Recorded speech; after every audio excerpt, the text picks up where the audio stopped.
is big, and it's closer than you think. It's not a tournament. It's what you don't see on TV. The cash is real. The stakes are high. They bet big. They win big. They lose big. High stakes live action poker. Live at the bike. Watch it live on the web or play it if you dare at the Bicycle Casino right here in Los Angeles. Hello, everyone, and welcome to Live at the Bike, brought to you by the Bicycle Casino in Los Angeles, California, the first and only webcast of real-action cash game poker. My name is Bart Hansen. I'm here with my co-commentator, Dave Tuckman. We're at a new, exciting time. Yeah. Starting an hour later tonight, 7 o'clock Pacific time from now on. Quite exciting. Monday nights is limit night, so we're going to be doing 6-12 limit hold'em tonight, kind of a small to mid-level limit hold'em game. And this is always fun, fast-paced. Kind of brings it back to what a lot of people play that are our viewers at home. Right. So let's get to the table, and let's do this thing. Let's do it. Well, in Seat 1, do a quick little introduction here. Seat 1, we've got Stanley. And we play this with $2 chips, so he's got like stacks and stacks of $2 chips. Can't see him over that guy's hat, but we'll get there. Seat 2, we've got Avitas. Seat 3, we've got Samir. Seat 4, we've got Eugene. Seat 5, we've got Fort. Seat 6, we've got Frank. Seat 7, we've got Duke, but he's away from the table right now. And you can see there, those $2 chips, he's only got, say, maybe $50 in front of him. Probably got 25 chips, and those are green chips there. Got a little Harris on top of that, I guess. Seat 8, we've got Cynthia. Lovely lady. Seat 9, we've got Diane. And let's get to the action here. 6-12 limit hold'em. And one thing I always love about Live at the Bike is that we really try to cater to every kind of poker player. You know, one night we'll have the whale night, and we have $26,000 pots. And then the other night we'll have this kind of game where it's a 6-12, kind of a smallish limit game.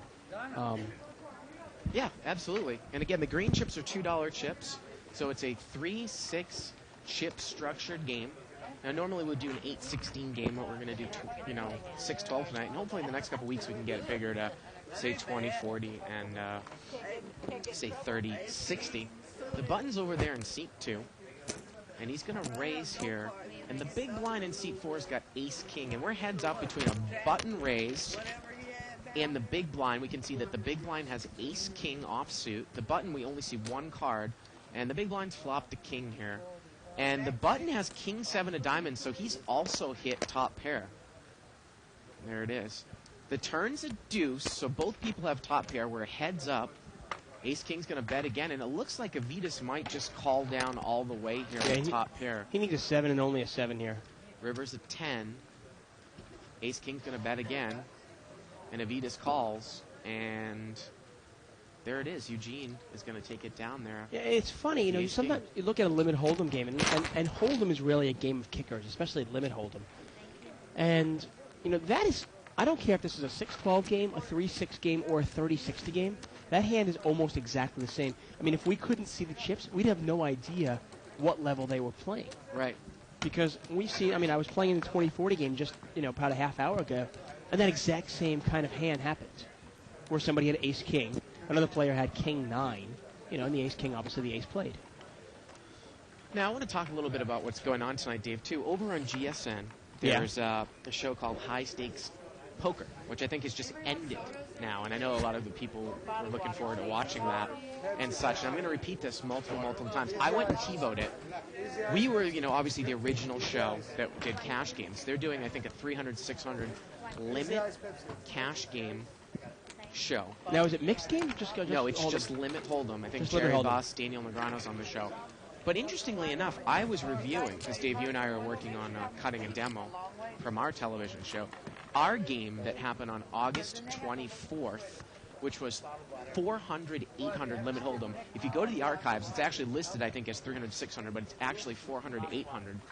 And I want to see people that watch the cash game show on GSN. Go back and watch a little bit of our show from that night and tell us what your opinions are in terms of how you think the two compare. Obviously, you can't compare tonight's show. Right. to a 300, 600 game with the likes of Daniel Negreanu and Jerry Buss. But I remember our August 24th show had Yoshi Nakano, had Tim Fan, had Jerry Buss, had Sean Shaken. Right. Quite a star-studded game, and the money was really flying around that night. Yeah. And it's interesting, Gabe Kaplan, I think, was one of the commentators for GSN's Cash Game show. And Gabe Kaplan played on our show that night. Yeah, he's actually in that game as well. And right. the thing is that we were kind of ragging on him the whole night. He didn't have one of the best performances. And, I'd heard that he was a really, kind of a solid player, but, you wonder limit hold'em. Again, check it out if you have a subscription to the archives, or if you don't, you can check it out by clicking on the on-demand banner. Signing up for the archives gets you access to all of our saved shows. Cynthia's raised it up here with Ace Queen. Seat 9 is going to call. That's Diane. Yep. And Seat 2 is also going to call. That's Avitas. Yep. And So it's three-ways. Three-way action here. Here we go. Oh, Ace, Queen, 8. Seat number 8's got top 2 pair, and she's going to bet. That's Cynthia. Now, is Seat 9, is Diane going to get in trouble here? I mean, she was in there with a 6 of clubs. You wonder if she was actually looking for maybe clubs there. Look at this. Avitas is going to raise a bet and a caller with pocket deuces, and Cynthia 3-bet. And look, and now, Seat 9 safely folds the Ace 6, but Avitas is still in there. He's going to need to spike a deuce. Turns a 6. Ace Queen still in the driver's seat. Wow, here. and you wonder if Seat 9 had stuck around. That would have been 2 pair for Diane. That would have been 2 pair for her. But Avitas looks like he's going to call her all the way down here. Well, he's got a pair. The river's a king. Cynthia bets one more time, and boy, what can pocket deuces beat now? Well, common kind of mistake that lower limit players make, Dave, is to stay in there trying to hit your set. This isn't no limit hold'em. The implied odds just aren't there. Yeah, even in no limit, I mean, you barely have enough odds to go for it there. But yeah, interesting hand. It's funny because I was looking at that show as well, the August 24th show, which are you can check out in the archives. Right. And Gabe Kaplan obviously played a little unconventional, and some of the things that you and I weren't really touting. But at the same time, you wonder if maybe he knew those players. You know? He obviously plays with Jerry Buss and Yoshi Nakano and Tim Fan a lot. So Button's going to move over here to seat number 6. Looks like pocket jacks here in seat 9. She's going to bring it under the gun. That's Diane. Seat 2 is going to call all in here with Jack 7 of spades. He's all in. And it looks like we're going to get heads up, and pocket jacks are way ahead here. Yeah, and they're all in for, I want to say, 8 chips each. That's $16 a piece. Yeah. The pots say $35 right now. Right. Here we go to the flop. And Avitas is going to have to hit some sort of running cards here. Well, he can catch an 8 here to win. And the river's an 8. Oh, wow, right off the bat. Yeah, that's ugly. Unbelievable. Jack 7. That's ugly. Now, the only thing I can say, you figure Avitas is probably going to call her all the way down again. Good thing at least he was all in. Didn't cost her that much money. Wow. When you take a look at jacks against Jack 7, and you're going to take a look at the board, 5 cards, jacks are about, 93%? Oh, with that board? Yeah, 9-6-4. Well, not even that board. I'm just saying, straight up, You've got an overpair, and your opponent has your card sharing a lower kicker card. Yeah. You're way ahead. And, pretty much all you. That's what you want. Yeah. Takes it down. So the button's over there now in seat number 7. So again, I'm looking forward to hearing how that show, the GSN show, how that goes. And if you're wondering, actually, if everybody's going, well, how do I get the archives? You can go to liveatthebike.com.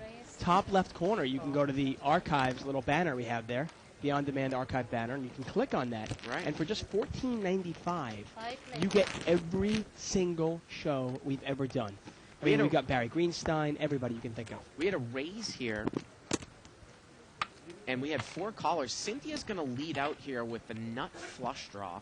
Seat 3, Samir is going to call with pocket 7s. 4 raises with top pair. The flop is King Jack 5, and Frank 3-bets it with top 2, and Cynthia caps it with the nut flush draw. And look at Ford. He folds the King 9. He folds it. That's a good laydown there. Yeah, I mean, you figure absolutely. King 9 can't be good here. And Samir's still in there? No, we're heads up. Ace 3 against King Jack. Well, Cynthia's picked up a wheel draw, and she has the nut flush draw. But Frank still has top 2. Cynthia needs to spike a deuce here or a heart. And the river's a 3. That's not going to do it.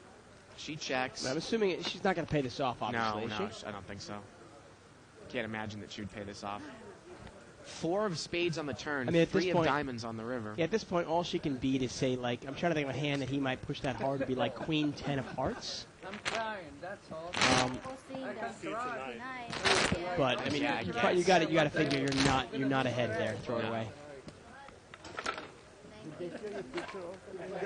There it is. Nice hand to start off the night. So again, we started the show a little bit later to get some, the first hour of the show, Dave, was a little bit thin over the last couple months in terms of starting the game. So, Well, you try to get in here at 6 o'clock for a game yeah, through LA traffic, and it can really pose some problems. So yeah. hopefully starting at 7 o'clock and going through till 10 will alleviate that problem. Your TV, not my TV. Seat 5 here has got Queen Jack. He's going to open limp. That's Fort, middle position. And everybody limps in. Yeah, happy Martin Luther King Day, Dave. Is that what you say? Happy Martin Luther King Day? Okay. 4-way action, limped around. Queen 9 deuce, couple hearts. So Queen Jack here. Fort in seat 5 has top pair. Right back to you. He's going to bet. Seat number 9 here, Diane is going to call. She's got ace 9, overcard in second pair. So we're heads up now. Turns a 4.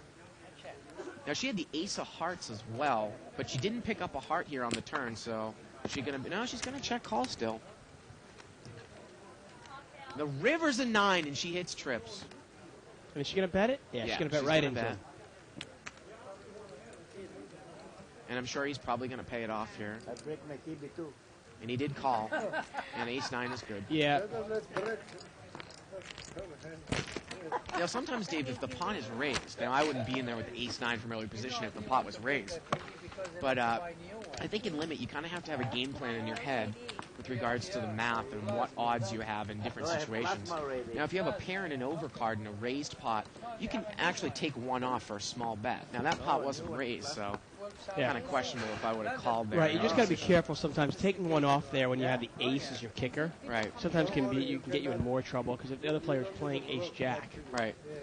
or ace queen in that case, Right. actually, and you hit your ace, you might just get yourself in more trouble.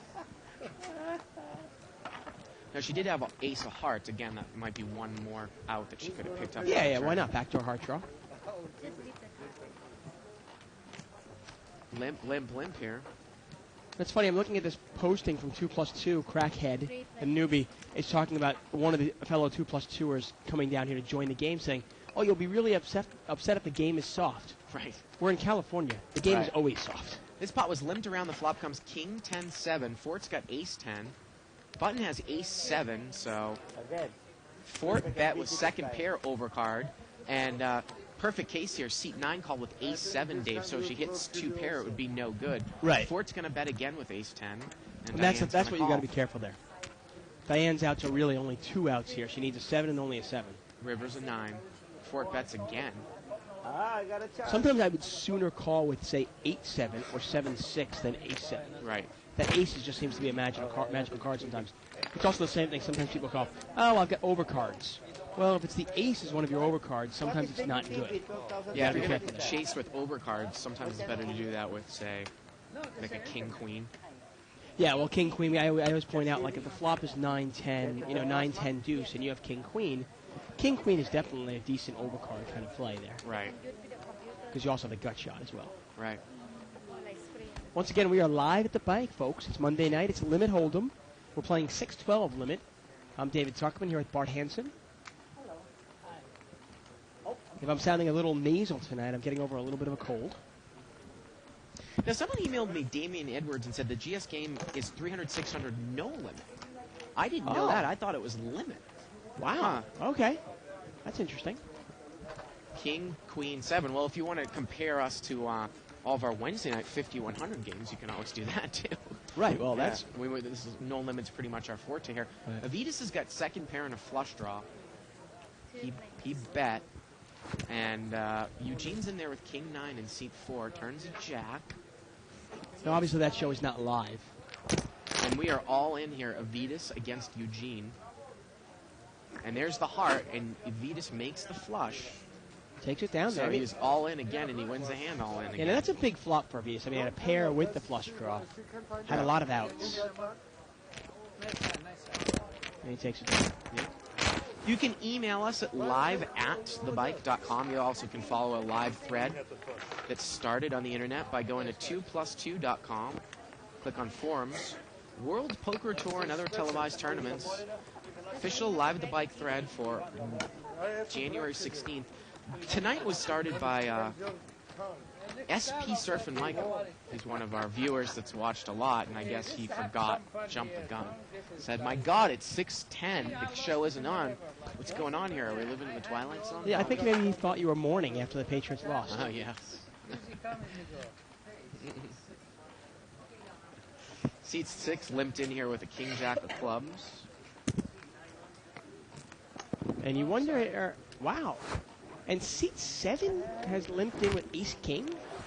Okay. It looks like it, yeah. I mean, in limit hold'em, it's a pretty straightforward raise, especially in, I mean, middle to late position. Well, he's hit top pair, and King Jack also has top pair. So let's see if this guy right here in seat 6 leads with King Jack. Once in a while, you can get tricky. He and checks it.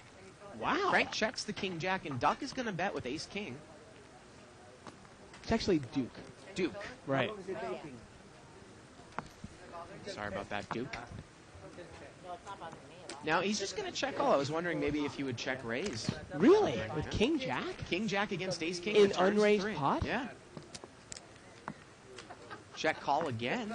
I guess he's just going to play it. Check call, check call. Well, he's going to need to spike a jack here. The river's a deuce. Oh, he's got a flush draw now. Duke bets, Frank calls, and Ace King is going to take it down.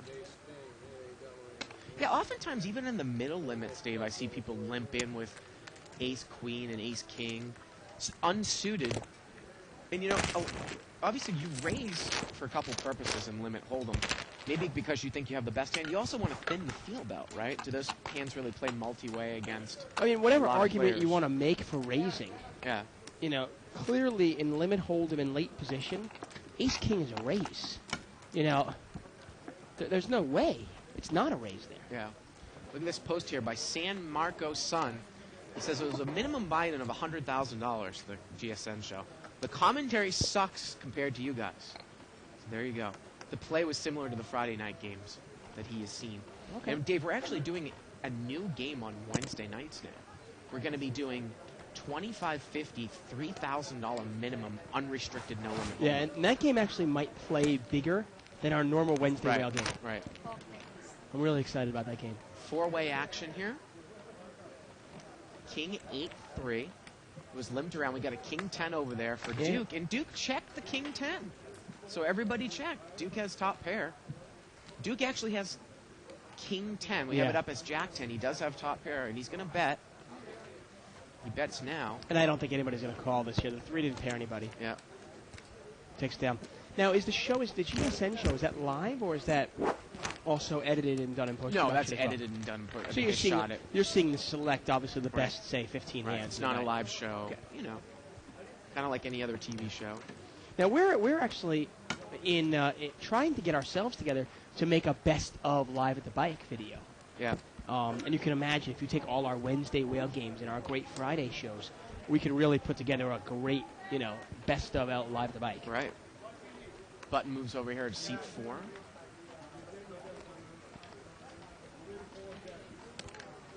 And if we keep our fingers crossed, Dave, you actually might see our show on domestic television in the next, you know, few months or Yeah. something.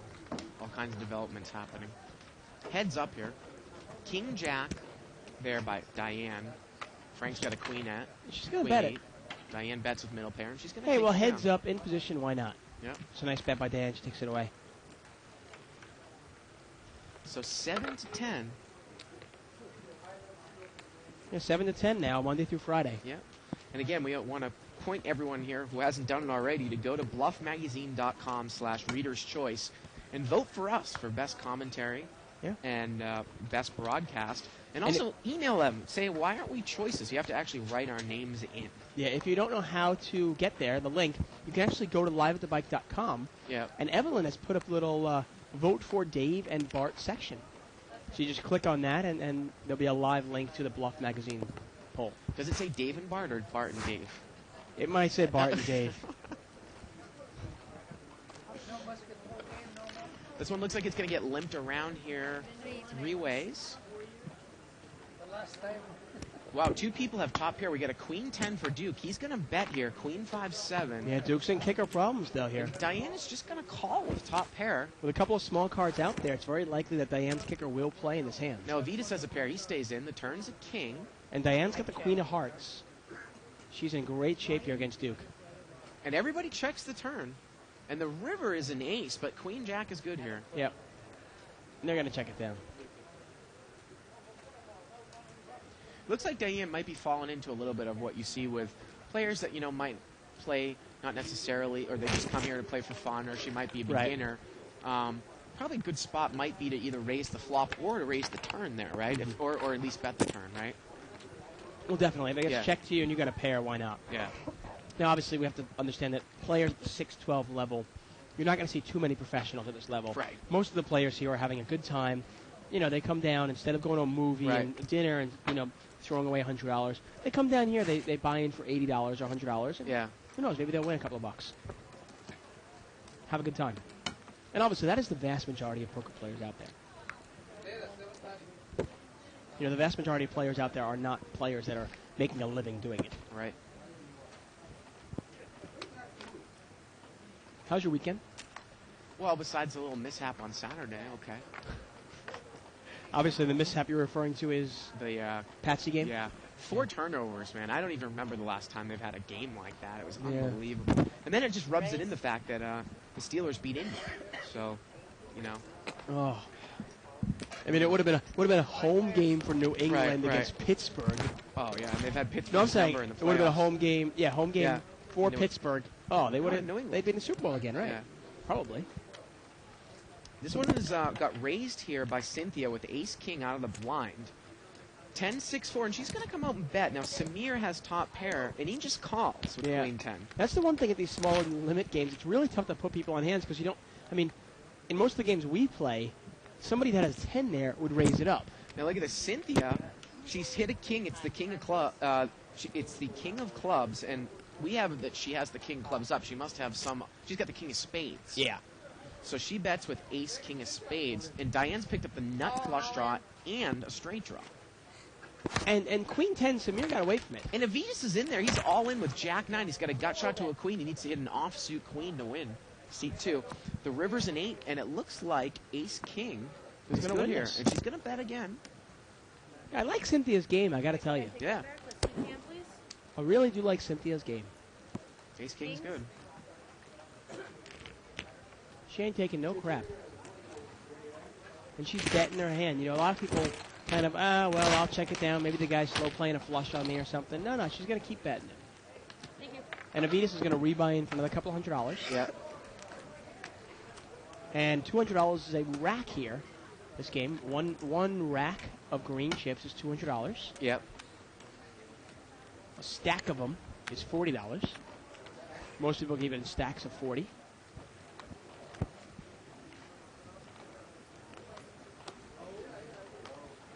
Button moves over here to seat 7. So you got a little bit of a cold, Dave? I'm actually fine now. My wife was a lifesaver this weekend. I started actually getting a cold on Friday. Oh, yeah. I wasn't feeling great. And Saturday, my wife made me stay in bed. Well, this is interesting. Now, we'll get to a second. Duke raised here with king 9 of clubs. Now, Cynthia's just got ace king of hearts, but she just called in the small blind. Some people would 3-bet there, obviously, from a button raise. Queen 7. And Avitas has flopped the full house. Wow. He's in really good shape. Now, you wonder if Duke is going to get himself in trouble here. He's got the flush draw. Now, He does check. Avitas checks, and Duke is going to bet. And now Avitas is going to raise. Now, this is the first time Avitas has shown any strength. He's usually been calling. Now he raises. Look at this. It's getting jammed on the flop. Usually you don't see this at the level. Avitas check raise. Duke 3-bet, and Avitas 4-bet. Oh, and the turn's a club, so flush over full house. And Duke is drawing dead, by the way, folks. Look at this. Avitas bets, Duke raises, and Avitas, why not? He's going to 3-bet here on the big bet round. And Duke is shut down here. And look at that, and he puts in a blind bet on the river. Yeah. Duke's drawing dead. And he blindly calls. Yep. Doesn't matter what the river card is. River's a deuce. Avitas is going to take it down there. Talk about a card that doesn't change a darn thing, huh? Queens full of sevens. Nice hand there. Now, the reason why, in the small blind with ace, king of hearts, you've got a button raise. Now, you had an open limp or Avitas in early position. Well, if you make it 3 bets, not only do you drive the big blind out, ace, king is just a drawing hand. Against a sane player, you're probably going to drive out somebody with a marginal drawing hand who made an open limp in early position as well. But right? to be honest with you, if you don't drive them out, you're going to charge them. And you have the superior hand. Yeah, well, I mean, you can just, let's say it's a value race, even though it's out of position. And limit hold'em, why not? Yeah. Now, in no limit hold'em, sometimes it can be difficult because let's say you make it $120 to go, you get called in 2 spots, and the flop comes out 10 high. Now you're first to act. Now what do you do? Right. Limit hold'em is obviously a different game.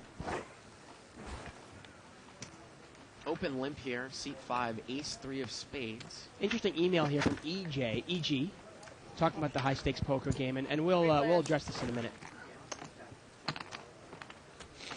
Here we go. 3-way action. Wow, Fort's flopped the flush. Let's see how he's going to play it here. 4-9-5, all spades. He's going to bet. It gets checked to him, he bets. And ace 9, I believe, called. And He's got top pair. Actually, you know what happened here? Stanley bet the flop. Fort just called. Now Stanley bet the turn, and Fort just called again. And the river's a jack. Now you imagine Stanley's going to check this. Fort's going to bet, and Stanley's probably going to call. Now, here's another thing about that slow play there. And a lot of people, with their monsters, sometimes I even found myself doing this with quads a couple weeks ago. If Fort had raised the turn, he might have gotten a call from Stanley and another big bet in the river. But instead, he was hoping to raise the river. Overcard came to the river. Stanley just check called, so he actually missed out on one big bet. Although, just to play devil's advocate, what happens if Fort raises the turn there and Stanley just throws it away? Yeah. So, who knows? I mean, it's hard to say. Right. So I'm going to get to this email here. I just watched the high stakes poker. It was actually 300, 600, no limit. It was an interesting game, but I've been watching Live the Bike for about a half a year now, and it's pretty obvious that Live the Bike is a much superior show. The problem with the GSN show is that it only shows certain action hands, and you can never really tell if one player has been playing tight or loose or has been caught bluffing. So, and I'll continue on with this after this hand. We got ace-king here for Fort, and he's raised it up. Seat 5, yeah. And 4 players are going to call his raise, so we've got $12 times 5, $60 pot to the flop, folks. Flop is queen, jack, deuce, all clubs this time. And look at this, another nut flush flop. Seat 8, Cynthia's flop a nut flush. Let's see how she plays. I mean, this is 3 hands in a row we've had somebody flop the absolute nuts. Well, now Fort has bet, and she is slow played. She's just going to call the flop. Let's see how she's going to play it on the big bet streets. The turn is a 5. But it's going to go check to her, and she's going to bet here. Yeah. And Diane, she's going to call here with top pair. And Avitas is in there with bottom pair. Yep, and no king clubs. deuce. None of these players have clubs in their hands. River's a king, and Avitas makes 2 pair. But it's a 4th club out there. Yep. Is he even going to call? She's going to bet. Diane folds now. And Avitas is, I almost bet that he's going to pay her off here at top and bottom pair now, huh? Nope, No, he's not going to pay her off. There you go. Good job, Avitas. But Fort makes the call. He was in there with ace-king. He called the turn with ace-king offsuit. Wow. And she's going to take it down there with the nut flush. Yeah, that's one of those times where, I mean, oftentimes you don't want to slow play something. But when you get 4 or 5 players in there, she did a good job of keeping all those players in there. It would be interesting, though, again, Dave, at this level, you wonder if they would have called a double-sized bet on the flop anyways. And They stayed might all the have, way yeah, in. you never know. So to continue with this email, but it's pretty hard to tell why people are playing the way that they are, tilting or pushing, when you only see a certain few, specific hands. They probably didn't show more than 20 to 25 hands in an hour-long program, and they didn't show many of the hole cards that weren't opening the pot or calling. So while it was exciting to see things like set over set, I enjoy seeing some of the hands that aren't played, and I'm sure they didn't deem worthy to play on GSM. Excuse me. He enjoys seeing hands that they didn't deem Right. worthy to I got you. put on GSM. So there you go. Well, that's what I always maintain, what I think sets our show apart. And I don't think it's us. I don't want to pat ourselves on the back. I do think our technical staff does a wonderful job. But the fact that our show is live, it's unedited, and you see every single hand is what sets us apart. When you get, like the other night, Michael was playing in the whale game, and we saw Ed call him down with just a pair of nines. If we showed that one hand, people would be going, wait a second, how could Ed call this guy? Right. The fact of the matter is Michael was bluffing the entire night, and you kind of saw it coming.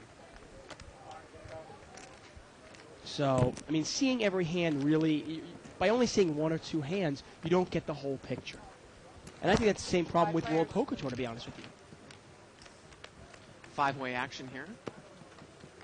Queen 5-4. It was limped around. It's a rainbow flop. And Ford is going to come out, and he's going to bet here in seat 5. He's got 7-6. He's open-ended. He's got a backdoor diamond draw. And Eugene makes the check call here with pocket sevens. Turns a jack. And actually, it's deuce 5. Excuse me. He's got deuce 5. And Fort bets again, and Samir calls again. And the river's a king. I mean, is Samir going to call him down all the way to pocket fives here? I mean, not pocket fives. I'm sorry, deuce 5. Well, Fort's going to put a bluff bet in there, and there it is. He folds. And it was interesting. I was going to, point out there, a lot of times you take a card on the turn, but by him, actually 6-7 bet the flop and deuce 5 called. Right. A lot of times, the turn card brings no help. You're in position. You might check the turn, get a free card. But the way that he played it, he bet the turn. And then when the river came another high card, he bet the river, and he got the guy off of one pair. Granted, it was a pair of fives off of the hand. Yeah, 1 weak pair. And our first chip count of the night here. Stanley in the lead up to 500 there. Plays a pretty tight style there, Stanley. We've only seen him play one hand so far in the first 30 minutes. Eugene there, 430. Cynthia, I like her game. She's got about $200 there, but I think she's got more than that. See, after winning that big hand with the flush. So, obviously, chip count doesn't mean as much in limit holdings as it does in no limit. Limped around here. Hasn't been a lot of pre-flop raising. Jack 10-4, a couple diamonds. Tort's going to come out, and he's going to bet. He's got top and bottom, 2 pair. He was in the big blind. And now Diane is going to raise. Interesting. She didn't raise with top pair, but she's going to raise when next to act with her draw. Okay. Turns an ace. Well, she's got a bigger draw now. King or diamond, they'll give it to her. And she's going to bet here also. She does not take a card. She's got a gut shot as well. And 4 is playing a little conservative. He's just going to check call. And the river's an 8, and Diane did not get there. Well, you know what? And she's going to bet out here again, but I think Fort's going to call her down with 2 pair. Yeah, you got to look at the flop like that. I don't mind his check call on the turn there because that's a kind of a scary board there. Yeah. Jack 10 is a very viable hand that she might be playing there. And you don't want to get 3-bet with Jack 4. Now, say if he had something like Jack 3, not 2 pair. She raised the flop, she bet the turn, and she bet the river. He might fold. Yeah, he might. So, not a bad play. Now, back to that one thing about seeing every hand. To me, I mean, I know I'm a poker junkie, but to me, when I'm watching the World Poker Tour, one of the things that really annoys me is I see a guy bluff every hand, and I go, wow, what a bluff, right? But I have no idea what set it up. Mm-hmm. One of the things I really enjoyed, I remember that I almost said Tiger Woods. Phil Ivey was in a tournament in Turning Stone against give me the guy's name. But it was a live tournament where we saw every hand. Was it Freddie Deeb? No. I'm sure somebody on the 2+2 will let me know in a second. We had a raise here, I believe, by seat 8 with King Jack offsuit. That's Cynthia. I believe she's in late position. But seat 6 limped in with an ace queen. Yeah.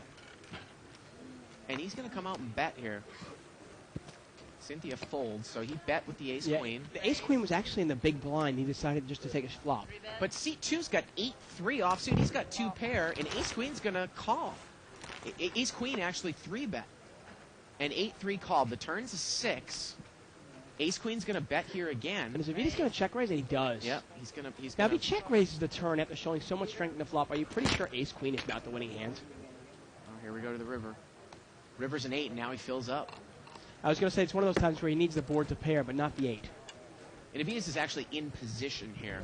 Is he? Okay. Yeah. But he makes it. He makes a full house. There it is. And my only thought is, the guy 2-bets you, right?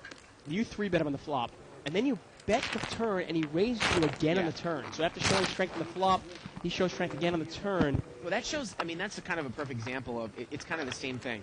A bet, a raise, a 3 of that, then a call, and then the guy in position raises you. Kind of similar to the same thing when, say, you're heads up with a guy. You check raise him out of position on the flop. He calls, and now he raises you on the turn. It shows a lot of strength. Yeah, I mean, right? exactly. Yeah. Those are one of those times where you can really look at it and go, there's no way one pair here can be good. I don't know what the guy has. Who knows? I'm not going Right. to put him on a hand. I don't Right. know what he has, but Right. I know ace-queen can't be good here. Pocket kings here for seat 1. Raise. Gonna raise it up. Time.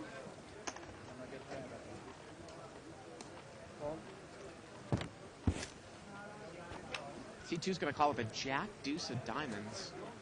2 players. And we are heads up here. Kings against jack, deuce. And again, Avitas is way behind here.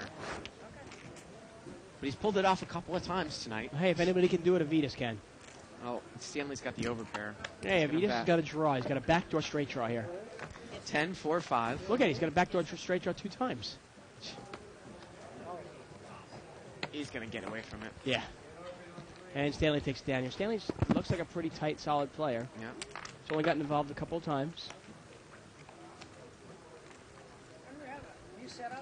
Now, again, in this game, it really does make a lot of sense Donna. Let me get if this it gets folded around to the blinds to chop. Because they're taking 4 off the top plus $1 for the jackpot. So when you're talking about if you call, basically the pot being $12. And in California, we don't take a percentage of the pot. It's a flat flop rate on the drop. So that's a big drop for that for $12. Well, and that's one of the reasons why, obviously, a casino's cost doesn't really change. I mean, it doesn't cost a casino any more to spread an 81-60 game Right. as opposed to a 6-12 game. Right, But they still have to charge something, obviously, because of their overhead. right. But it's one of the reasons you won't see too many professionals in this game, because it's difficult to beat the rake. 4-way action here. Jack 5-7. We got one player in with ace jack and one player in with king jack. Avitas comes out and bets. Raise. Samir calls with ace 7. And Frank's going to raise here with ace jack. Pretty straightforward. Yeah. Now, Samir, if I was going to continue to play that hand, I probably would have raised with the ace 7. Probably a raise or fold situation. Now, this is another one of those cases where ace 7, Yeah. he's in really bad shape because his ace gives him 2 pair, but Right. he's dominated by Frank. Now, Diane's going to call with a gut shot that turns a 3. Actually, Diane does not have a gut shot. Yes, she does. To Yeah, a 9, 9, excuse me. Turns a 3. And Avitas is going to come out and bet again. And Frank is going to call. So he called the raise on the flop, and then he bet right into the raiser on the turn. And the river here is a 3. And Frank's going to win this, I'm pretty sure. But Avitas bets again.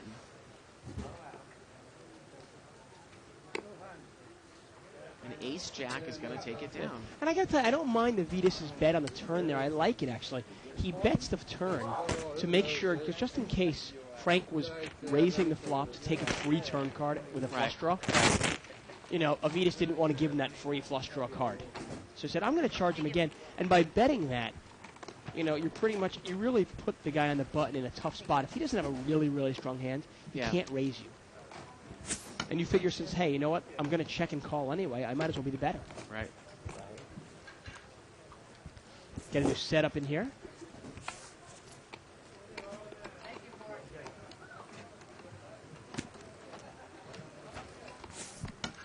The button's going to move over here to seat 8. Now, the other thing, too, is some people are saying, well, they're having trouble seeing the cards up. We are kind of still working somebody new into that slot, that job that we have here at Live at the Bite, so just bear with us a little bit. And tonight is the hardest game for that job to do. Right. Limit Hold'em. Exactly. So Putting do the bear cards with up. us. Yeah. We had a real pro, Evelyn, who has been doing it for the last year. Right, right. Obviously, she's been doing it for a year, so it's almost second nature to her. Right. Where she can get, I mean, it's amazing. She can get 9 hands up there, plus the flop up in there in like 6 seconds. Right.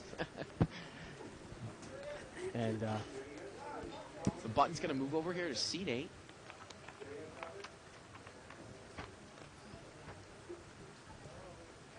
pocket 7 is for seat 4, He's just going to call. Eugene. And pocket 8's for under the gun. He just limps in as well. So 4-way action here. Limped around. Big blind's got a king 9 of clubs.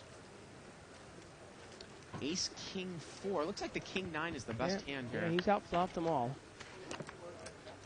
And it gets checked over to Eugene. Well, he's going to bet here with pocket sevens. You know, I don't mind. I mean, if you're going to play it Look at this, slow, king nine folds. You know, why not? He's not going to get involved with that hand. Turns a 6. Got 8s for 7s here. Vitas is in really good shape. But how can he call him down the whole way? Well, we've seen him do it. No, he's not going to. There you go. And Eugene, you know, is about to say, you know, so I don't mind playing 7 slow before the flop, but if you don't flop something really good, get rid of it. Right. But in this case, you know, Eugene he played it slow, but then he decided to represent the ace, and he takes it down. Button moves over here to seat 9. Again, we're playing 6-12 limit hold'em here at Live at the Bike. Tomorrow night, Dave, actually, I think is going to be a $500 game. Yeah, I think You so. know what I'm saying? I think it's a Barry Woods special. I think he's coming down with his I want to say his boyfriend-in-law. We got a couple of big hands here. Pocket aces is raised under the gun in seat 3. And seat number 6 has pocket queens, but he just calls. Wow. No 3-bet. 4 players. Now, queens are a hand I really want to limit the field a little bit. So 4-way action here. King, Jack, 6, couple spades, and we got a 9-10 of spades in there for seat 5. Yeah, that's a huge flop for 9-10 of spades. A bet here by aces, a call by Fort with the spade draw, and queens is going to call facing 1 overcard in seat 6. Now, obviously, there aren't that many queens left. Turns a jack. Aces are still good here. Again, seat 6 has pocket queens. Now, seat 5's queen. Now, Fort's straight would no longer be good, obviously, here. Now, if a queen were to come off and give Fort the straight, Frank would have a higher full house. River's a 5. And Samir, he survives. Yeah. You bet. 2 pair. Aces and jacks. Now, again, if you want to take a look at an advanced move, Yeah. either Frank or, say you were seat 5, Fort there with that hand.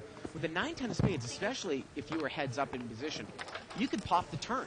Especially against a guy who's tight and maybe respects you.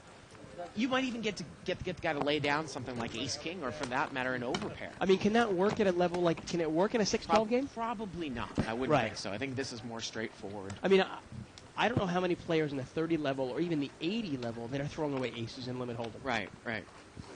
You know, I wonder if it's going to happen in 6-12. But it is a good play. Definitely is a good play. Represent the jack. And then why if not? you get a call, you can just check the river in a free showdown, right? Unless you think the guy really has a better hand and you need to bet him off it or something. But, Yeah. Seat 8 had raised here with ace-5 of hearts, in which she got 4 callers, or 3 callers, 4-way action. Top pair here, but seat 3's got ace-jack. He's flopped top and bottom. She's going to bet. Raise. She has ace-5 of hearts. We don't have it up in seat 8. We had a bet and a check raised by Samir with the ace-jack. The turn's an 8. Now she's made, excuse me, she has not made 2 bear. She still has a pair. Yeah, she's actually drawing dead. River's a 6, so ace-jack is going to take it down there. Yeah. Bet and a call. 2 pair. And that was kind of a question. She was asking. She was hoping. Yeah, and he's going to take it down. Yeah, so 2 pair? I'm hoping. If Cynthia plays this game, she plays it hard. Yep. Thank you. Obviously, ace-5 is got its limitations. You know, you're not when you get ace-5, you're not really looking to flop that ace. We always say, you know, with those ace-rag hands, you're either going to win a small pot or lose a big pot. Yep. And there we go. Ramon Scott tells me that it was actually there's Iron Dragon too. It was John D'Agostino, and I know John D'Agostino and Phil Ivey. They were heads up for a while, and it was really interesting to see a heads up no limit hold'em tournament where I got to see every single hand, rather than just the best 5. We had a raise 5 here. players. We got pocket queens, pocket 9s, ace queen of clubs, and ace jack. And seat 6 raised with ace queen. Wow. He's hit top pair, but seat 2 has a set of queens on the button. Oh wow, that's just an unlucky flop for Frank And here. he's going to slow play it. Avitas is going to slow play the queens. 4 players. Samir is still in there with pocket 7s, and Diane's still in there with pocket 9s. Turns a deuce. If there ever were reversed implied odds in limit hold'em, it's for these people they're sticking in here with the lower pocket pairs, because if they hit their set, it's no good. Right. They're all drawing dead. Now Avitas is going to raise the turn with the queens. The only person actually drawing live here is Frank, and Frank needs a 3 for a wheel. Right. He calls. And that would be a bad beat, And wouldn't it? Diane calls. And the river's a 3, and he I makes a wheel. called it. Oh, And he's going to bet, man, I'm good. and he calls. Oh, that's such a bad beat. Wow. That Set is of such a queens. bad beat. Running straight cards. We've all been there before. You Oh. punch out into the computer queen, queen, with a queen 4-5 flop against ace queen. Queen, queen's got to be, what, over 96, And 97%? even worse, it's ace queen of clubs. There's not a club on the whole board. Yeah. Wow. I mean, at least if the guy had backdoor flush draw, you go, oh, well, there's an extra little maybe. Yeah. It's got to come exactly deuce 3 or 3 deuce. Exactly. And that's the only way it can come out. Actually, no, I'm sorry. It could come out ace ace. I apologize. That's right. Ace ace would have done it. Exactly ace ace or exactly 2-3 or 3-2. Yep. Man, that's a bad beat.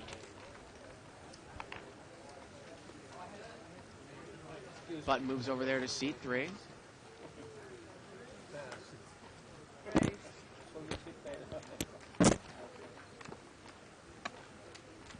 And we have a raise here by Cynthia. She plays, I like her game, she plays pretty tight aggressive. She's going to play King Jack, so she's going to raise it in early position. I'd rather see that than just a limp. So here we go, 5-way action. Ace Jack suited over there for seat 1, so Cynthia's dominated, but she's got the King of Hearts. She's got the second nut flush draw. Yeah, but this time Avitas has flopped the flush. Raise. Yeah, Avitas has got Jack, looks like 7 of Hearts over there. Yeah. We don't have it up. And actually, it's not Avitas. It is a new player. No, it is Avitas. Oh, it is? Okay, Yeah. I thought it was a new player there. I'm sorry. And I believe, did he raise? And look at this, seat number 9, we don't have the cards up. She's got a set of 3s. So she raised the flop in seat 9 with a set of 3s. Now, this is one of those times where we talk about it. If you Avitas bang it raises hard, again. if you bang it hard here, you're going to get a lot of money in a pot. Yeah. We had a bet by King Jack, a raise with a set of 3s. Avitas called, and then Avitas raised the turn. But Cynthia's drawing live here.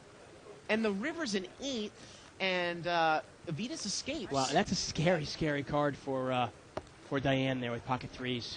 You got to look at it, Yeah. though. 6, 7, 8, 9. Cynthia's out of there, and she's going to call. Yeah, all she can do is call that. And Avitas flopped the flush. There it is. Wow. Yeah, and Avitas, he dodges that one. After getting the bad beat before, you wondered if he was going to get a second bad beat in a row. Unbelievable. Here's an email here from Mike Anatoli. Again, you can email us at livethebike.com. They say, hey guys, what's your opinion on requesting to see someone's cards in a showdown? If I know a player is consistently playing junk, hoping to catch, I'll ask to see their hands every now and again when they miss their miracle draw. It usually garners a negative reaction by the player. I know it's bad etiquette, but within the rules. But can it get someone off their game? Is this a cowardly move? I don't think it's cowardly, but you answered your own question. You answered your own question by saying when you go, I know that you said if I know a player is consistently playing junk, well then why are you asking? You know he's in there with junk. There's basically one or two reasons to ask, and I'll get to that in a second. Seat 4 here opened this one up for a raise on the button after a few limpers. He's got ace, queen of diamonds, and he hits his ace. Now, seat 2 also has an ace with the weak kicker. Seat 2 actually has ace 7. He's flopped 2 pair, and he checked it. Wow. And Eugene's going to bet. And nobody has a club, and it's an all-club board. Avitas check raises here with ace 7. I tell you, people that And say Eugene 3-bet. I tell you, people that say the internet poker is rigged. We've had 8 flush boards, 3 flush boards. Avitas capped it. Turns a 7, and Avitas has the 3rd full house of the night for him. Yeah, he's on fire. He bets. Eugene calls, and Eugene is drawing to a chop. The river is a 6. That's not going to do it. No. And it's a spade. 6 of spades on the river. I got to be honest. At this point, you almost hope your opponent has a 7, don't you? We always talk about the great implied odds. If you were playing no limit here, and your opponent actually had the 7, Yeah. and it would be 7s full, but you've got 7s full of aces. Eugene has ace, queen of diamonds. There it is. And Avitas is going to take it down there with the ace 7. Now, just to finish up with that question here. Now, to me, the only thing that drives me nuts is if I were to lose a big hand, and then somebody that's not in the hand asks to see my hand, and he goes, well, hey, it's within my right. The whole point of that rule is really to stop collusion. So unless you suspect your opponent of cheating, you know, or let's say, I'm trying to think of another case, you know, or let's say you're playing in a tournament and you're really trying to get under their skin, you know, and you want to use it as kind of a psychological warfare. Yep. You know, just try not to do it. Especially if you know your opponent's already playing junk, you don't want to piss him off and get him out of that game. Keep him in the game. 4 players. Four-way action here. It's limped around 4 ways. Here we go to the flop. Queen 9-4. And seat number 6 there's got Queen Jack. We don't have it up here. He's got top pair.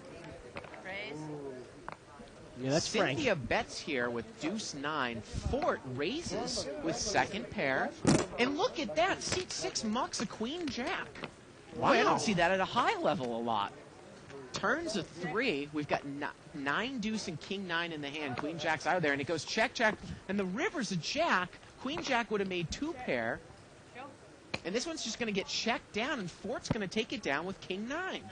Turn was a 3 of hearts. River was a Jack of spades. I got to tell you, I like Cynthia's aggressiveness. You know, she's really in there fighting for these pots. Yeah. You know, sometimes she's got to pick her spots a little better, obviously. Deuce 9 is not something you really want to go to war with.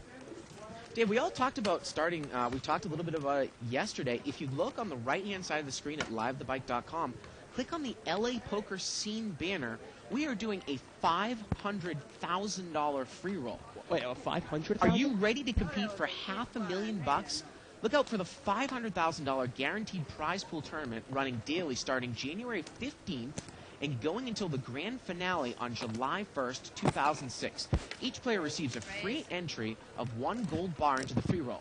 New signups get 3 gold bars, another 5 gold bars for making a first deposit using the bonus code 5X500K. More about this on a second. Yeah, once again, that's 5X500K. Yep. 2 players. And those are daily concept, daily tournaments, right? Yep. Turn is an 8 here. It's Diana and pocket 4s. And she shuts down here on the turn. She used the pre-flop raiser. And pocket 4s are good here the whole way. And there it is. And Samir's going to win this year. 4s and deuces. And basically the way that free roll works, Dave, is that there are 3 daily stage 1 free roll tournaments that run daily with a maximum players of 500. Start at 3:30, 5:30, and 9:30 Eastern. So 12:30, 2:30, and 6:30 Pacific. And the winner of each stage gets an entry into stage 2. And stage 2 is the free roll The tournament. grand finale for stage 2 will be held on July 1st. First place, $200,000. Second place, $70,000. Paying off 30 spots. Yeah, now stage 2 will be on July 1st. Yeah. But you know in the couple of months preceding that stage 2 free roll, Right. it's going to be really hard. Right. I mean, it's going to be, those stage 1 are going to Yeah. be filled up. Right now is the time to get it. 6 players. 6-way action here, limped around. 8-4-5 here. Top pair for Frank here. Top kicker, he's got ace-8. Plus he has backdoor flush draw. But Diane's going to bet here. She's got second pair and a gut shot straight draw. 5 players. And Frank decided just a smooth call. He's in position. Wow. Now he's picked up the nut flush draw. He has ace-8 of clubs. Now Fort also has a flush draw. And talk about I can't even say the word anymore. Reverse implied odds. If a club comes, Fort's going to lose money here. Well, here we go to the river. The river is an ace, and Frank makes top pair now with the nut flush draw. Yeah, he had the best hand the whole way there. He had top pair, top kicker before that. And he makes 2 pair here on the river. Ace is up. Time, please. Let's see if anybody's going to call here. Well, Samir's not going to call, and Jack 10 of clubs is probably not going to call. Wow, he takes it down without even There getting it a is. caller. Now, one of the things I will mention to you in terms of asking for players, see a player's cards, there have been a few times where I've been playing in a no-limit game, and there's 1 or 2, say, live ones. You know, basically they're the fish in the game. And then you get somebody else to basically ask to see their cards. Well, this guy then gets pissed off, leaves the game, leaves the casino, and takes his money with him. You know, you really want to avoid that. On the contrary, I actually, if there's a live one or a fish in the game, hey, I want to keep him as happy as possible. I'll buy him a drink. I'll get him a massage.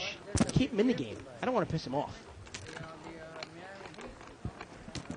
Shaquille and 5 players limped around here. 5 players. Wow, and it's pocket kings. No, I'm sorry, it's king queen. Sorry. In seat 1. Flop is ace 6-3. Couple of diamonds. Once again, that's ace 6-3. Couple of diamonds. And I believe seat 2 Avitas has got a pair of threes. They check it around. The turn is a 5. And the river's an 8. And they've all checked it around. Nobody's betting this one. Nobody wants it. Show it, please. And I think Avitas is going to take this down with a pair of threes. Troy? And Avitas had the nuts there. Jack 3, and he takes it down. Sometimes in limit hold'em, you know, people check and it goes on so quickly, it's hard for us to keep the action smooth. Or my voice smooth, for that matter. Once again, we are live at the bike, playing limit hold'em. Limits are 6 and 12. You can join us every Monday through Friday from 7 to 10 p.m.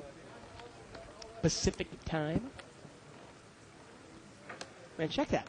Mega free roll out. $500,000 free roll. 30 spots are going to get paid off in that stage 2 free roll. Man, second place is 70 grand. First place 200,000. Oh, no, I have a good hand. That's okay. Well, I know where I'll be on July 1st. You have a good for that? In front of my computer. And they chop it up. In front of my shiny new Apple. I know Apple actually has a tough time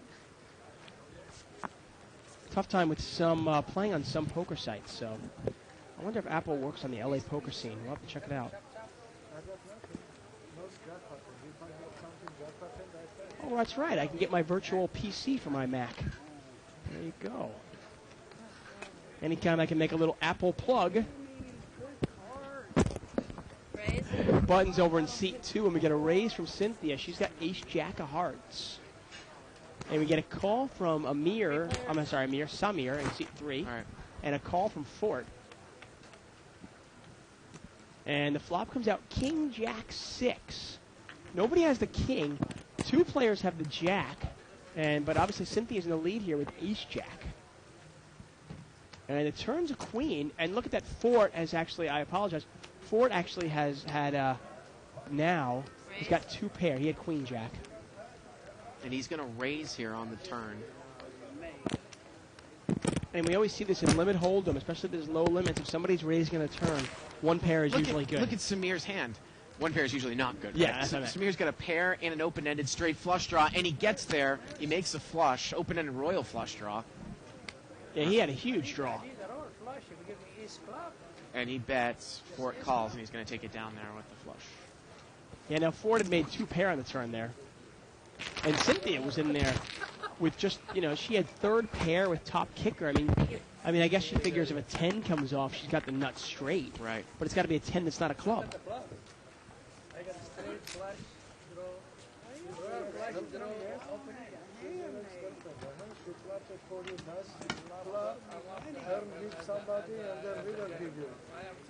Now, Monday is usually our limit night. Tomorrow night, I think we'll have our $500 game, which will be our 5-10 no-limit game. Wednesdays, obviously, are now our new $25.50 blinds no-limit hold'em game with an unrestricted buy-in. Minimum buy-in of $3,000 in that game should play huge. Pocket aces here for the big blind. Probably going to see a raise here for value. And he is going to raise.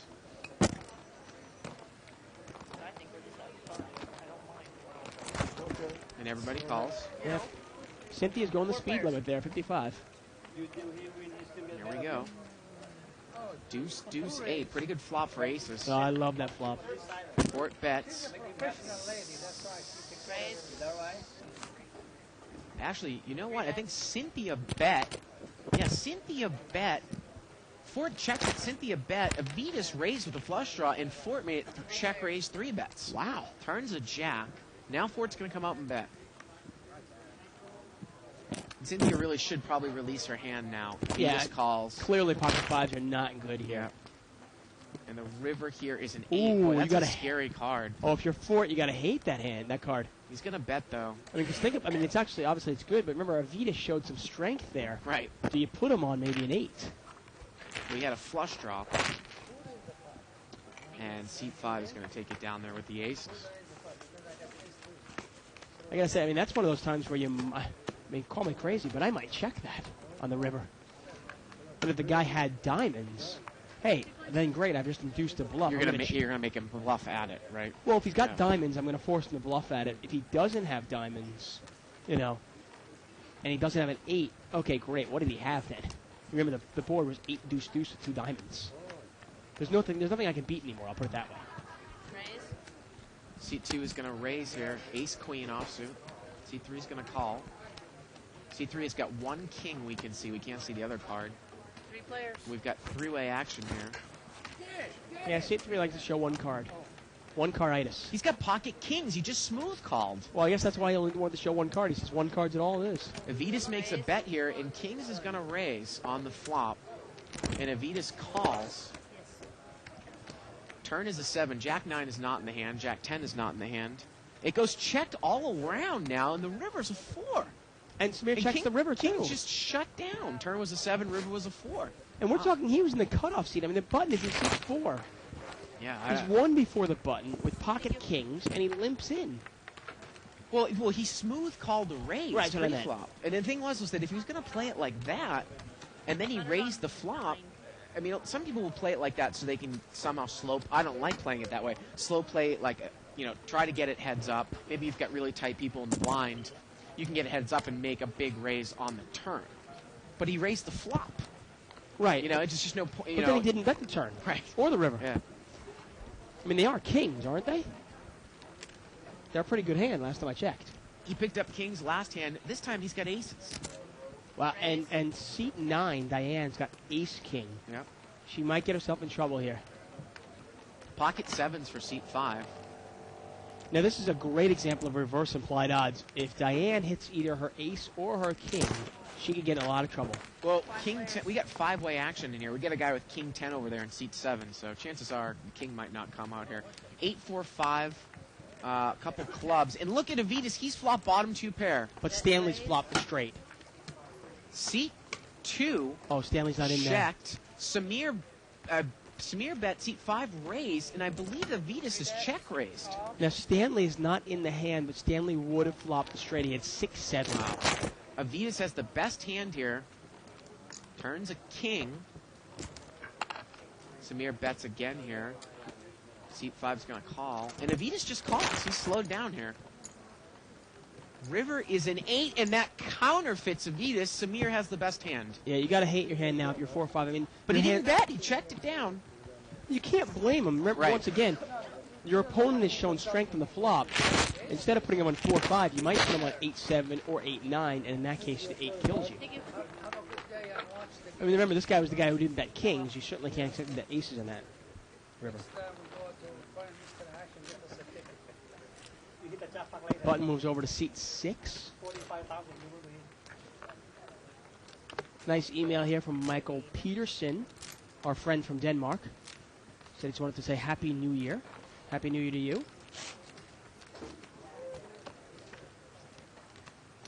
And he appreciates the fact that we replay the show, of course, every day up until, I guess, is it now until 5 o'clock Pacific time? 5 o'clock Pacific time, an hour later. And I like his little poem here for me. He says, and to me, because I'm getting over a little bit of cold, he goes, and to David, a ring game a day keeps the doctor away. Wow. Get well soon. Well, thanks, Michael Peterson. Appreciate it. Get it. Actually, if you want to check out, while I was sick, I was able to write another entry into my Under the Gun. So if you want to read Under the Gun with David Tuckman, you can go to liveatthebike.com. On the left-hand side, click it up, and check it out for January 14th. Ace-king suited here for seat 7. I believe he raised. And he's going to make a bet here. Rags on the board. 5, 4, deuce, couple clubs. Yeah, Cynthia's open-ended. And we're heads up here. If Cynthia shows any strength, she'll probably take, well, not anymore. Turns a king. Duke's going to bet again here, and Cynthia calls. And Cynthia needs, what, an ace or 6 here. River's a 7. Does not get there. She's gonna call. She had 2 more chips all in there, Dave, and just kind of a frustration call. Yeah. With Jack high.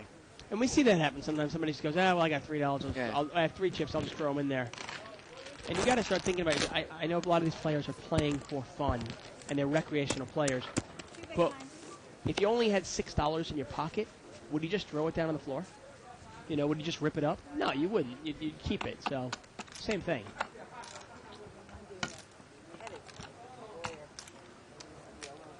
Anyway, my wife was actually really cool. I woke up Saturday morning. I watched movies in bed. You know, I got to watch the football games all day. Played Scrabble with her. She made me chicken soup with matzo balls. Homemade chicken soup. Homemade chicken soup with matzo balls. I mean, my wife rocks. I mean, I felt like I should play sick for the next couple of days. I was like, this is great. This one's going to get chopped around here, it looks like. I was like, who needs mommy?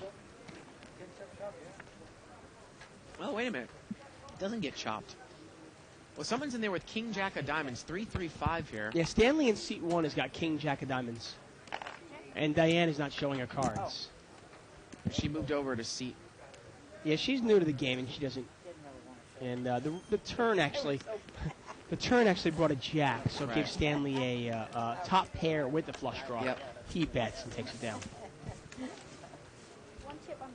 Well, the interesting thing about that was that Diane was in the small blind. I guess she didn't want to chop, but she completed the small blind with deuce 9. You know, if I don't chop, I'm probably just going to fold that hand. Yeah, Right? So- it's okay not to chop, right, right. but 9 deuce offsuit. Once again, a nice blackjack hand. Not a great poker hand. I mean, I can't think of any game where 9 deuce is good in terms of poker. Seat 6 is going to raise here. I mean, I guess Well, if I'm 9 playing, in terms of a high-low split game, 9 is pretty much the worst card. yeah, I'm trying to that you think. want. I guess if I'm playing like heads up, deuce to 7 triple draw, Yeah. just deuce you and gotta 9 do. is not bad. Right. But I've got to be playing really short-handed, like heads up. We had a raise here, and we've got 4-way action. Queen, 7, deuce.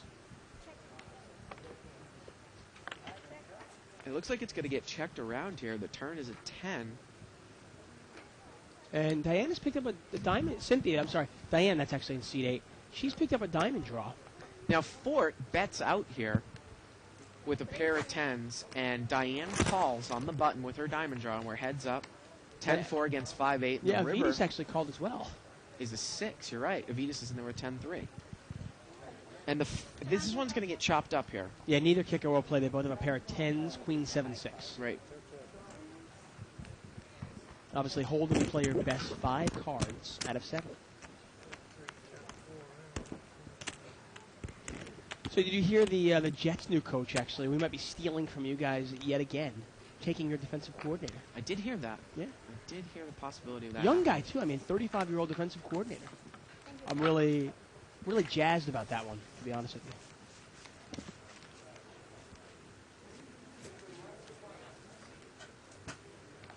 Just speculation right now, but I'm holding out hope.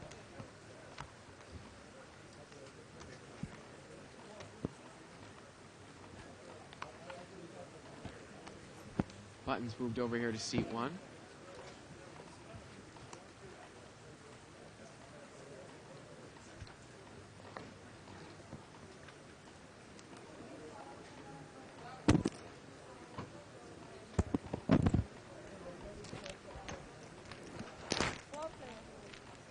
So do you play on Party Poker? Sometimes. Yeah. Yeah. Did you get that free money thing going on?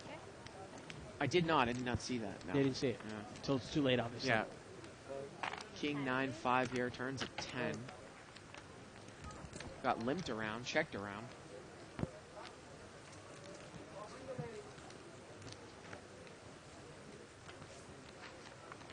And C3 is going to take it down. Well, the other, one of the other interesting things, we always talk about different internet poker sites because obviously we're an internet show. I've been playing on Full Tilt a little bit recently, and I realized that they have a horse tournament. They have a smaller one on Sunday nights. It's a $20 one, and then they have a $200 one. Really? Yeah. You should take a shot at that one.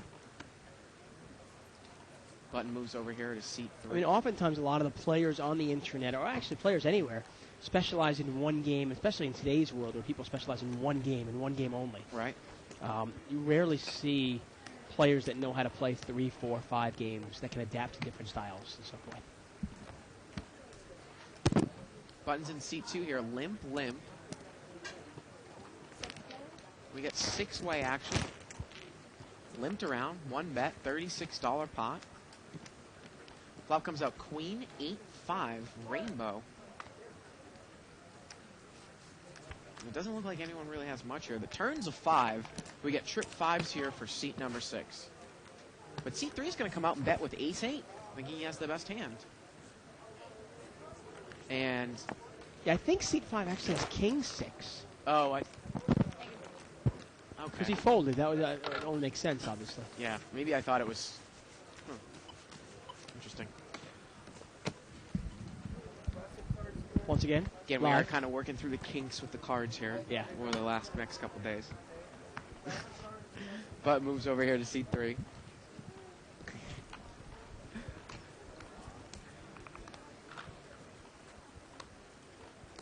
Big blind in seat 5. Ace king here for seat 7, it looks like. Duke. And he is going to raise it up. So the only thing I'm curious about this, the GSN No Limit game, was Jerry Buss in the game? Because he doesn't play No Limit. Yeah, I didn't think that he played No Limit. It's interesting. Maybe he wasn't in it. Curious, I'll have to watch it. And maybe it was just everyone assumed it was 300, 600 limit, because 300, 600 no limit is really big. Well, that's a huge Yeah, one. yeah. 300, 600 No Limit. I mean, Uh, we've already heard the biggest pot was over $200,000, and that makes sense. I mean, that's a huge game. 5-way action here. Ace King brought it in with a raise in seat 7. He's got the nut diamond draw. Now, seat 5 is going to come out and bet with Ace 9 of clubs. And notice how Duke does not raise when next to act with Ace King of diamonds, trying to keep people in behind him with his nut flush draw. But Stanley, who's not in the hand, would have flopped the flush. Turn is an ace. Now Duke's got top pair in the nut flush draw. Let's see if he pops it up now. He's just going to call, but Ace 9 has 2 pair for it. And Avitas calls as well with Ace 10. So here we go to the river. The river is a 7, and Ace 9's good here. Yeah, now Duke obviously makes 2 pair as well, but he's got aces and 7s with a king kicker, while Fort's got aces and 9s, the 7 kicker. And look at him. He's really thinking about this one here. I mean, Fort came out and fired all 3 streets into multiple players. So that's why Duke is taking a while with this one. Could Yeah, one pair give him be- credit. Give him credit for thinking that his hand is no good here. Now, this is one of those times where do I have enough money involved in here that I have to call? And might this guy have 9 deuce? Now there's a guy behind him, and Avitas has been very prone to calling down hands all night, so maybe that made it easier for Duke. Yeah. At least he was going to see the showdown. Right. And it was a nice laydown because Fort has the Ace 9 for 2 higher pair. Obviously, in limit hold'em, you're not going to make a lot of money making big laydowns. Because oftentimes, a call like that, you're getting 12 to 1 or 13 to 1 on that Right. last call. You only have to be right, say, 1 out of 11 or 12 times to make money on that call. But having said that, it's still a great laydown. New player there in seat 9, Victoria. And she is shiny. I Red hair. love that shirt. Man, I'm sorry, I don't mean to be going broke back on you, but love the shirt. What's her name again? Victoria. Victoria. Limped around here. I only knew one Victoria my whole life, and she was crazy. I'm not saying this girl's crazy, but the one I knew, she was a nut. Queen 9-8 here. Seat 6 is going to come out and bet here. He's open-ended with 7-10, but it's not really a good open-ended here because if a jack were to come, anybody with a 10 would have a straight. Duke raises here. He's got a draw as well with King Jack. And Frank calls. And we are heads up here, I believe. Turn is an 8. That doesn't help either player's hand. Frank actually has 7-10 of diamonds. It doesn't really make a difference in this hand. But he's going to fold here to Duke's bet. And Duke had been betting on a draw as well. Yeah. Oftentimes, if you're aggressive with your draws, and the other player has a draw, you can outplay them by doing that. Right. And the river actually would have been a 6, and Frank would have gotten it. But he made that academic. If you Dave, want, there was an interesting announcement, or we found out through our producer, and I wanted to announce that you and I are going to actually get a chance to play in the WPT Invitational really? next month at that other casino that's being, that WPT, the LA Wow. Poker Classic is being held. I And thought that was like a celebrity, like famous people Yeah, well, I invitational. guess How did we get in there? we're in there. Wow. And it's great because it's a $200,000 free roll. There's about 200 people that enter it. A lot of the field is dead money, and the final table is on the WPT. Yeah, no, It's a WPT event on the final table. It's a great opportunity to get in there for no money for you and us. You and I, 9-3-5 here, a couple spades. It was limped around. I'm thrilled. Avitas got the best hand here. Eugene bets here.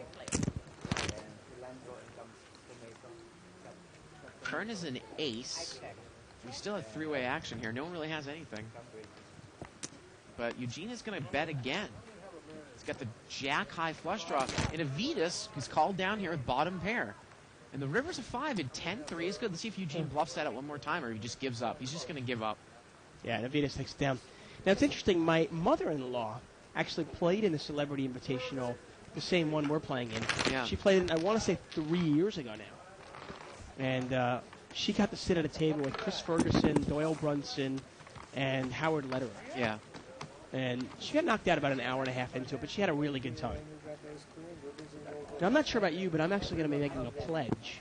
So a percentage of my winnings, if I win, will go to, say, charity or, say, somewhere else. Oh, how nice of you. Yeah. Button moves over here to seat 6.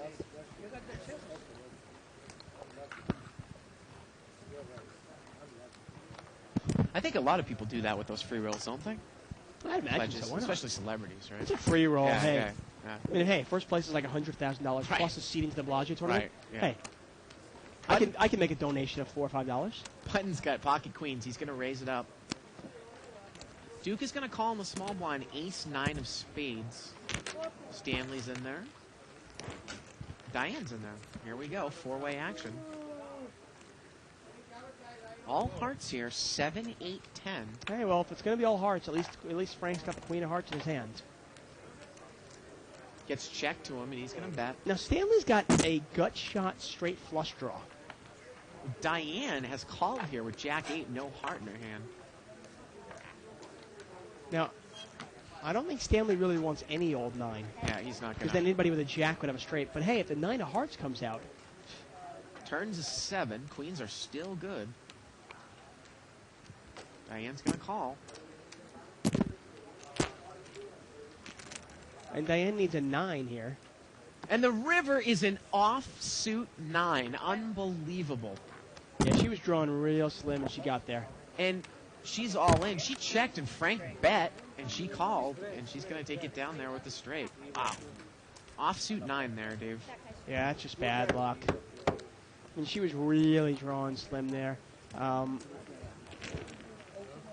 jack actually would not have been good because The board was paired the sevens. board was paired, yeah, sevens, and the queens and sevens would have played obviously over jacks and eights. Right. So I mean, she only had what, 3 outs. Right. You watch my ugly face on internet?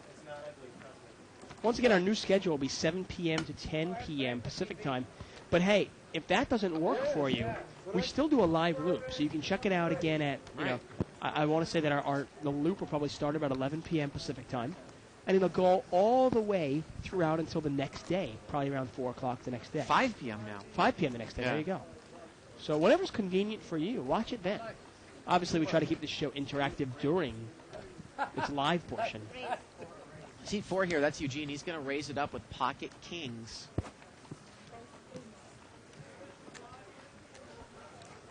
And C2 open limped here with 3-4 offsuit under the gun. So heads up here, kings against 3-4.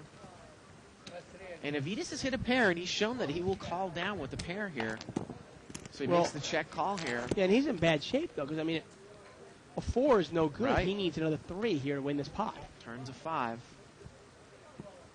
I mean, if you put your opponent on ace-king specifically, or ace-queen, 3 is okay, but River's a 7. You imagine Eugene's going to make one more value bet here on the river. I hope so. And Avitas calls. Well played by Eugene. Now again, Dave, if you're paying attention, the way that we saw Avitas play that hand, if I had kings or aces and Avitas check raised me on the turn, I can almost throw my aces or kings away, and people can say, well, it's limit hold'em. How do you do that? Even some of the best limit hold'em players in this casino that I play with have a hard time laying down overpairs when you just just know that they're not good. Yeah. Now, sometimes I might call a check raise on the turn with an overpair because I think the guy has 2 pair, and I think that the pot's big enough where I might be able to improve to say 5 outs, meaning, or 5 or 6 outs, meaning, making trips or making 2 pair that will counterfeit. The Right, other guy's which 2 will give pair. you a higher 2 pair. Right. I got you. Seed open. Just hit the deck. Limit hold'em, I mean, any kind of poker is really all about maximizing your winning hands and minimizing your losing hands. And if you know you're beat and you're not getting the odds to improve your hands, hey, lay it down. Just hit the jackpot. Saving bets is what it's all about. Yeah. It's going home to break the TV. Button's going to move over here to seat 9. Oh, I know. Trust me. That's Victoria. We haven't gotten the pleasure to see her play a hand yet. Again, you can email us at live@thebike.com.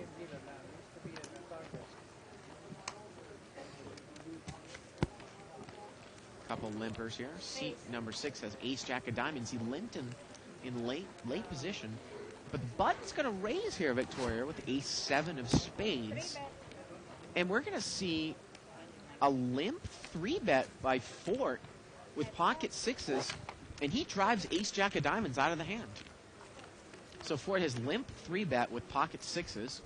Queen 10 deuce. Well, it drove ace jack of diamonds out of the hand. Ace jack of diamonds would have had a huge draw here. Pocket 6s is going to bet. And Victoria is going to call. Doesn't really have much here. Just an overcard. Turns a 9. Seat 6 would have made the nut flush. Bet here by Fort. And Victoria is going to get out of the hand. So Fort makes the limp 3-bet with pocket 6s. Actually drives out the ace jack of diamonds pre-flop. And takes it down with pocket 6s.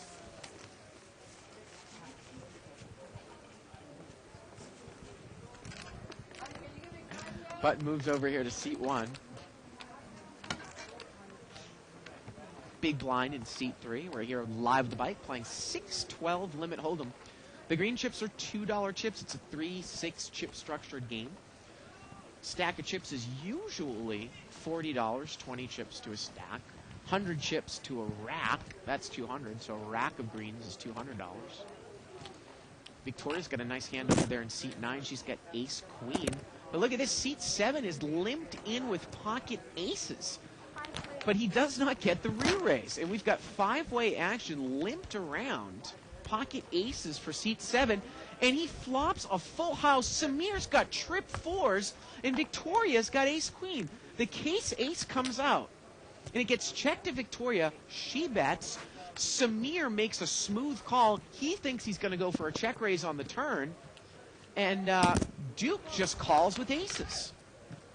And this one might go check to Victoria. She might bet. We might get a check raise, and we might get a check raise 3-bet by Duke here in seat 7. Let's see how it plays out. Actually, Samir's going to come out and bet with trip 4s. And Duke is continuing to just slow play his aces. And now Victoria is going to raise with ace queen. Samir is going to, it looks like he 3-bet. And Duke is going to, Duke 3-bets, excuse me. Samir just called and Duke 3-bet. Victoria called. And here we go to the river. Samir needs to catch the case 4. He has 1 out. And the river is a queen. And it gives Victoria top 2 pair now. Duke comes out and bets. He had limped in. There was no raise pre-flop. We had a player that flopped trips. Victoria flopped ace queen. I mean, that's like... And Victoria's going to raise here again. She raised the turn. Samir is going to call. And Duke, staring at the second nut, probably is going to make it 3 bets again, I would assume, right? I would assume so. I mean, that's just a magical flop. Oh, he's all in for 2 more. Unbelievable hand here, folks. Now, amazing that Victoria doesn't put somebody in a 4. How do you not put somebody in a 4 here? Oh, boy. That's it. What a hand. I mean, I understand not putting somebody on pocket aces when you have ace It queen. was funny how it was funny really how the flop was kind of pretty standard. I mean, Duke slow played aces pre-flop. He flopped the full house. It got checked to Victoria. She bet, and the trip 4s just called in the small blind. But then Samir came out and bet. And Duke just smooth called again. And Victoria was like, all right, well, I'm going to raise with my ace-queen. Okay. Samir just called with his Yeah. trip fours low kicker, and then Duke was able to 3-bet the turn. Yeah. And then when Victoria made 2-pair on the river, she raised on the river. Yeah, I can't believe she raised the river. I mean, Yeah. at that point, when there's 3 players involved, if it's heads up, it's one thing. But when there's 3 players involved, you got to go, wait a second, okay. Maybe somebody else is an ace. But what does this other guy have? Right. You know, what's he sticking in there with? I mean, the flop was ace 4-4. Thank you. I mean, it's not like it's a draw out there. She came in and oh, You want to drop it? I was busy in the hand. Button moves over here to seat 4. Big blind, please. Big blind here in seat 6. Again, green chips are $2 chips, and boy, that pot. I mean, we're talking about 3 bets 3 ways on the turn, 3 bets 3 ways on the river. $36 from each person on those 2 streets.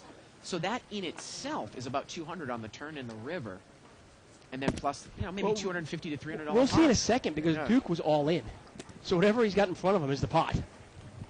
And look at this. They're going to start a poll to see if either one of us will cash or make the final table. Right. I thought just the final table makes money, though. It is. It Oh, is okay, the so final it's just table. the final Yeah. 6. Yeah. But the final 6 actually is splitting 200,000? Yeah. Wow. And it's 100,000 for first What is it, place. 150? Yeah, it's really skewed. Like the sixth 150, isn't that 30, much. Yeah. 10, 10, something Yeah, like that? yeah. Okay. Yeah. Wow.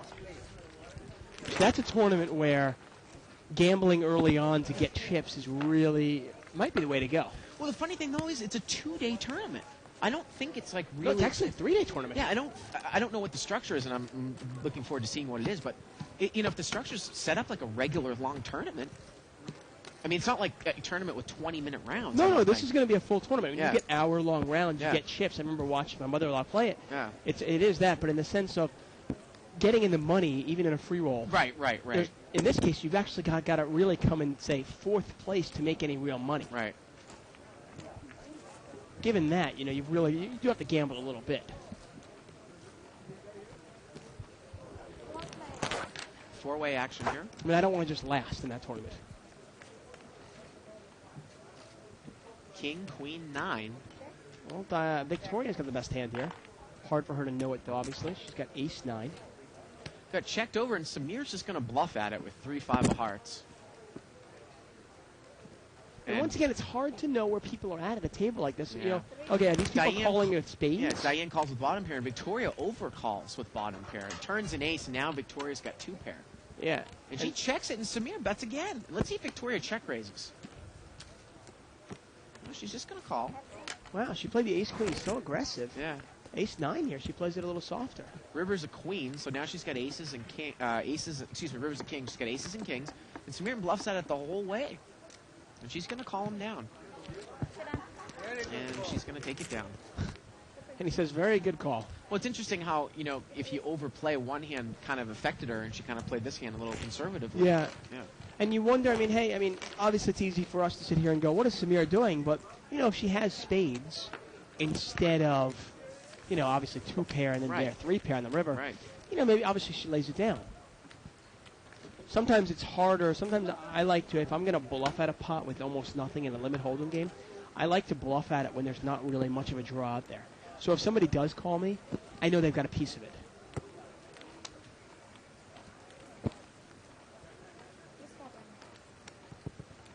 Button moves over here to seat 6. And you talk about, Dave, the easiest way, or say, the most expectation of one of us to ever making a WPT final table, this is going to be the event. What's the most of anybody? There's only Yeah. 230 people in And the a tournament. lot of, and what do you say, about 30% of that's pretty dead, right? So, some of the celebrities, probably not as dead as it was a couple of years back. Yeah, that's the but- thing. 4 or 5 years ago, obviously, some of the celebrities have really no clue what they Right, were doing. right. Now, a lot of them have been playing a lot of poker, so Yeah. they're not quite as dead money as they were. And in a no-limit tournament, hey, anybody can win. We saw But- that with Chris Moneymaker. But hey, that's a great.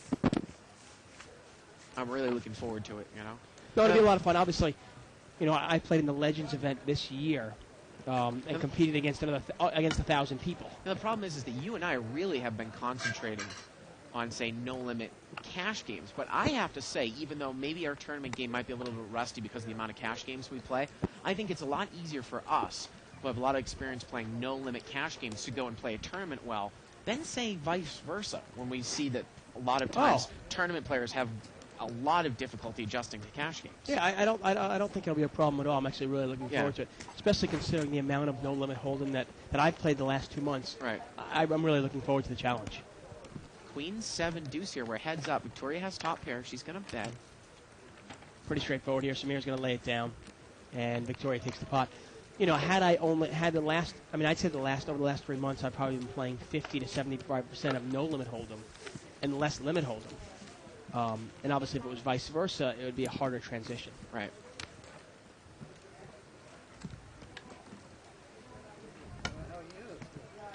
Button goes over here to seat 8. You know, a couple people are talking about on the 2+2 thread, as we have a new player coming there in a seat 2.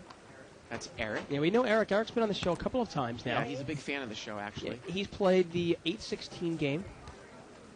Seat 3 is going to raise here with ace-king. And I want to get to this discussion about safe.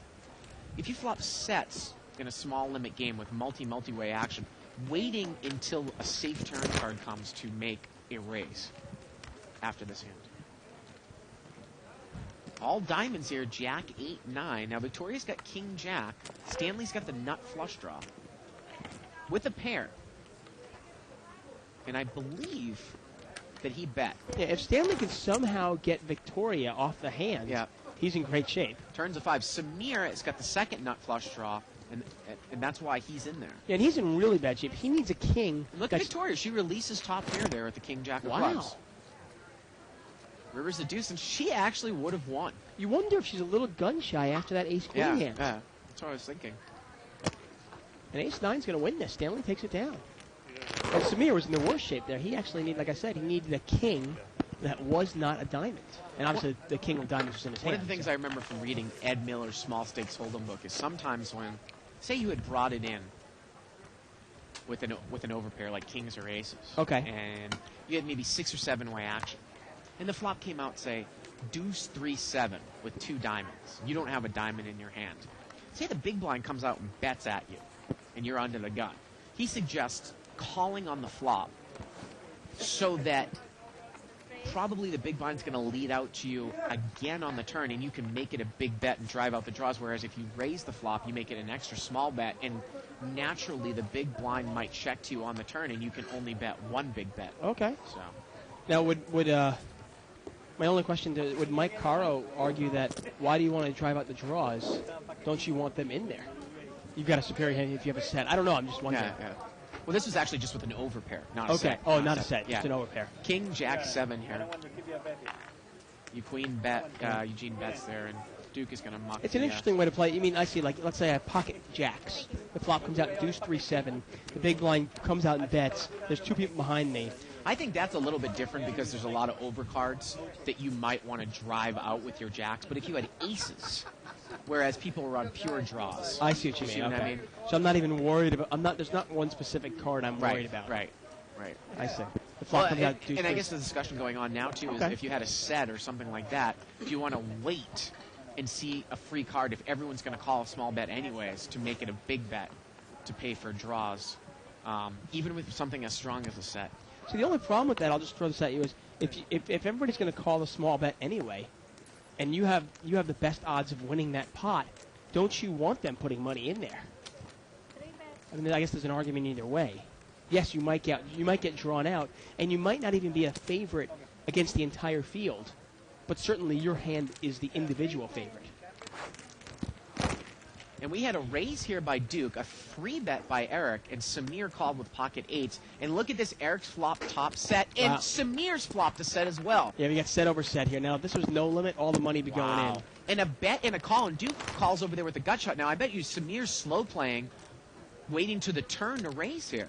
Yeah, and this might get 3 bets on the turn. We'll see. Eric bets, And now Samir is going to raise. And you don't have the nuts now. You could be scared of Jack 10, but I think this hand is definitely due for a re-raise with 3 queens. I think so. And if the guy 4-bets you, okay, you check call the river, right? If he 4-bets me, yeah, I can check call. Right. Heads up. Well, here we go to the river. And the river here is a deuce. I mean, you're only losing the Jack 10 here. That's it. Yep. And Eric's going to take it down there with top Wow. set. Set over set, folks. Don't see that every day. Yep. Eric takes it down.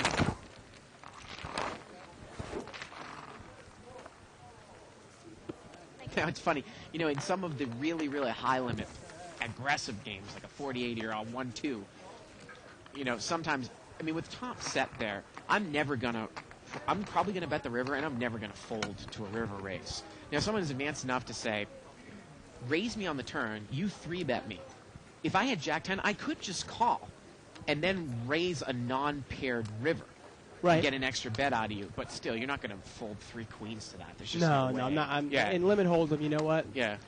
Kill me. I'll Right. pay it off. Right. Because there's just too many hands. Remember, I only have to be right like 1 out of 12 times. Yeah. And there's too many hands that you might play the same way, set over set being one of them. Or if you're really tricky, diamond draw or something with a pair on the turn, and then you miss and you But raise even the a, river. but I'm saying even a legitimate hand. Right. I mean, right. the guy could have a set of 8s or set of 9s there very Right. easily. Diane's going to bet here with king high, and she's going to take it down. Now, we're getting a little note here from Damien Edwards. Thank you for the email, saying that Jerry Buss did play, and it's funny because, I mean, it's funny when Jerry Buss is in the Bicycle Casino, they will change the 300-600 mixed game To a limit, straight limit. straight yeah. limit hold'em, Right. because that's what he plays. That's all he plays, and they like him in the game enough. You know, I guess he's a friendly enough guy Right. that they will change the game to limit hold'em just for him. Well, you know, the LA poker scene, the show that we do in England, that's our television show. We don't do any limit hold'em for that game, and I think it's a combination of that maybe people who watch poker on TV, the casual fan that they're trying to attract, doesn't really know that much about limit hold'em. They only know no limit, so that's why they wanted to do it on GSN. Well, you know, I mean, no limit. It's so exciting to move all in, Yeah. you know, push all those chips in. 3-way action here, limped around.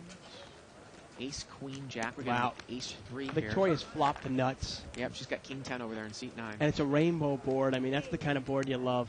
And she raises this flop. Now, seat 1, it was a bet and a raise. And now Stanley's looking at the board with ace, queen, jack, and he's like, do I want to get involved for a double bet here with ace 3? And he doesn't. I got to tell you, I like Stanley's game. Yeah. And look at this. Victoria plays it hard, and she gets paid off. She doesn't get paid off at all. Yeah. And that's very rare. And it's just because Stanley was in there. If she just calls, Stanley obviously calls. Right, right.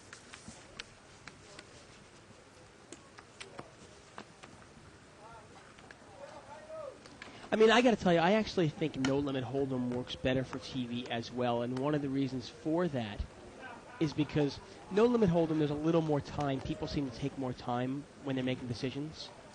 And that makes for some nice, you know, commentary, Right. nice color moments and so forth. While Limit Hold'em, people are obviously just check, check, check, bet, bet, bet. It's a little bit harder to follow the game. Limp and a raise here by Victoria. She's got pocket 8s.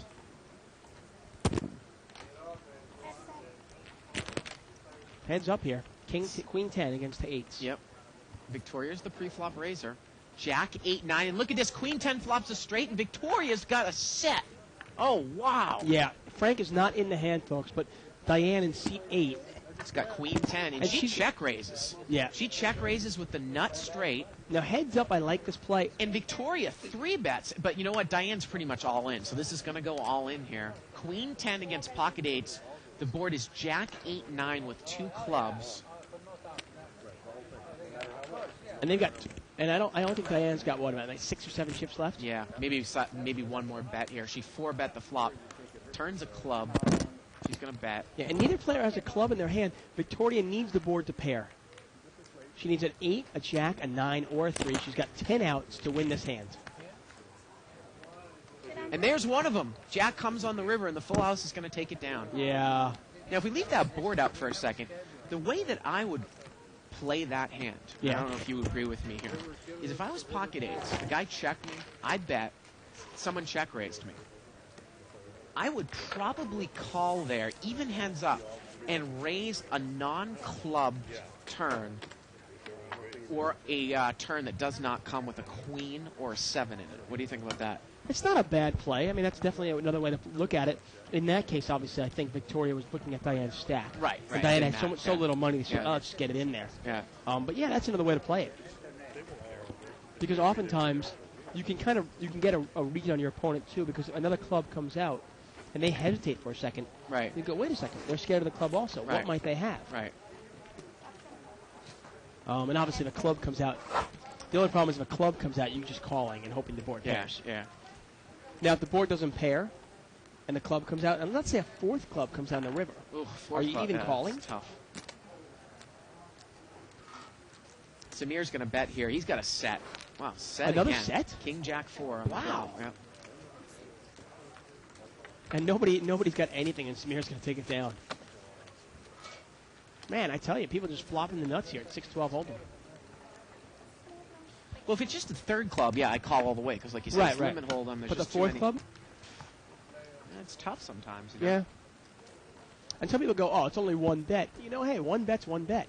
And when people are saying that a good win is like one big bet an hour, hey, there's your one big You know, bet. the other thing too is that you can raise a club's turn, and if you don't get 3-bet, you could just check the river down too. That's another way to play it, Definitely. because if you raise a turn, even a guy with a small flush, he can't really come back over the top of you. No, you're only going to get to the Yeah. only thing that you can backfire is, let's say they were raising with the nut flush draw. Right. They come out and bet it, you raise them, and then they 3-bet it.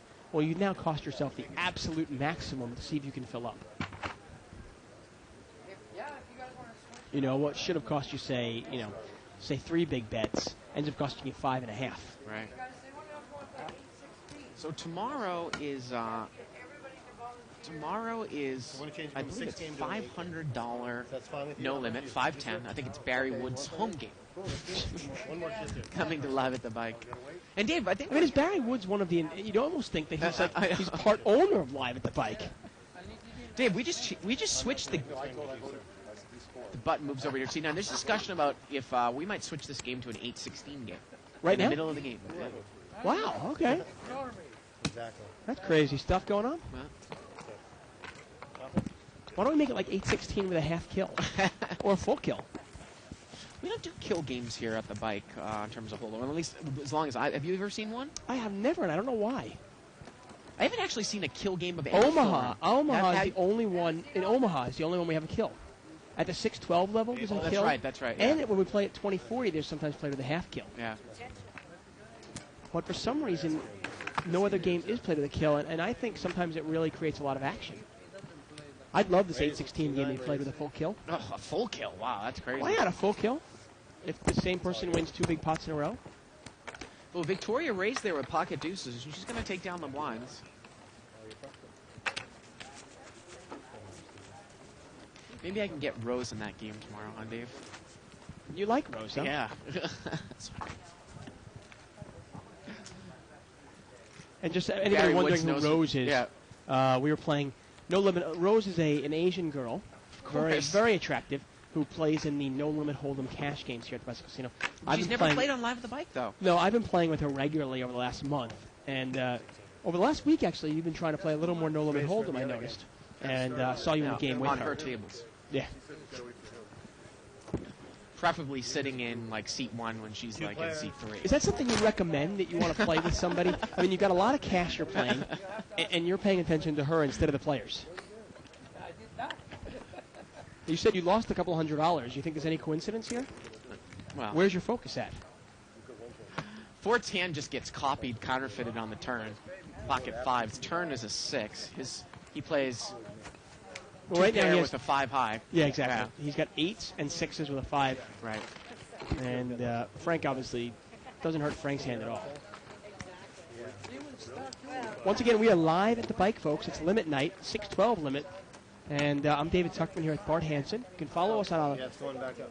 Follow us every Monday through Friday from 7 to 10 p.m. If you want to follow a live thread, you can go to 2plus2.com. You can actually go to liveatthebike.com and click on the link that takes you over to 2plus2 column. So you'll be You the can also big email boss us at liveatthebike.com. next And if you haven't voted for us Next hand, you'll or for Live at the Bike in that Bluff poll, you can go to liveatthebike.com. On the left side, we have a vote for Bart and Dave. Just click on that, and it'll take you to bluffmagazine.com Reader's Choice. And we appreciate that. If you think that we're good and you want to support us, we really appreciate that.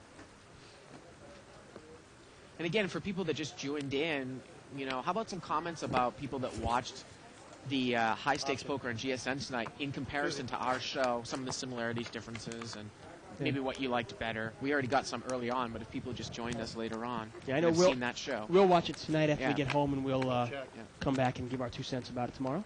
Check here on the flop turn is an 8. Looks like Queen 8 over there for seat 9. She's played that hand a couple of times. Yeah, she's going to take it down. Yeah, there you go. I also posted a new Under the Gun. You can go to Under the Gun with David Tuchman, a new one posted January 14th. Let me know what you think. It's an interesting hand that I played with a fellow here about a week ago. All right, small blind. Curious what everybody thinks about it. And I don't want to bore everyone with the details, Dave, but on Friday night I was playing 5-5 no limit, and I lost my entire stack with top full house against quads. You know what? In no limit cash games, you got to be able to get away from top full house cards. Right. I had pocket nines. The final board was 9-8-8-7-6. Been raised. Hey, you know what? Oh, yeah, that's a tough one. Man. Seat 1 raised here with ace jack. Oh, that would have been a great one for Live at the Bike. I could have gone, oh, my heart, Shirley, my heart. And actually, it was the button that raised here with ace king. We've got 5-way action here. Button's in the driver's seat with the raise. He's got ace king. Flop comes 5-7-5. Fort's got the best hand. Yeah, Fort's got top pair here, plus he's got backdoor diamonds. And he bets right away into everybody. And seat number 4 there is going to raise with the ace king. So heads up, ace king against 7-9. The turn is a deuce. And check call here. Again, we got 7-9 in there. And the river's a king, and Eugene gets there. Now, on the turn, did Eugene actually take the free He card? didn't. He bet. He bet, okay. And he bet the river again, but Fort did not pay him off, I don't think. See, it's Actually, interesting. I'll often, with ace king there, if I get called, a board of 7-5-5, you look at the board, there's no draw really. I mean, I guess my opponent could have 6-8. I will often take the free card, see if I can catch an ace or a king, or something, something scary. But hey, it works to bet it as well. Button moves over here to seat 5. If you have any questions, comments, criticisms, concerns, please email us at liveatthebike.com. We do read them. We do respond to them. Man, I can't get over this LA Poker Scene $500,000 free roll. Man, if you're wondering what I'm talking about here, we have a $500,000 guaranteed prize pool free roll that is going to take place July 1st of this year. And to get into that free roll, all you have to do is win one of the Stage 1 tournaments. And there are 3 daily Stage 1 tournaments, and those are free rolls as well. And that is at 3:30, 5:30, and 9:30 Eastern Standard Time. You're welcome. And just for signing up at LA Poker Scene, you get a gold bar that will get you into the Stage 1 free roll tournament. This one's going to get chopped around. We've seen a lot of chops here in the 6-12 game. Now, when you're signing up, make sure you use the bonus code 5X500K. Yep. Once again, that's 5X500K. You sign up, you get a bunch of gold bars. When you put some money in there, you get more gold bars. And then you can play in these Stage 1 free roll tournaments.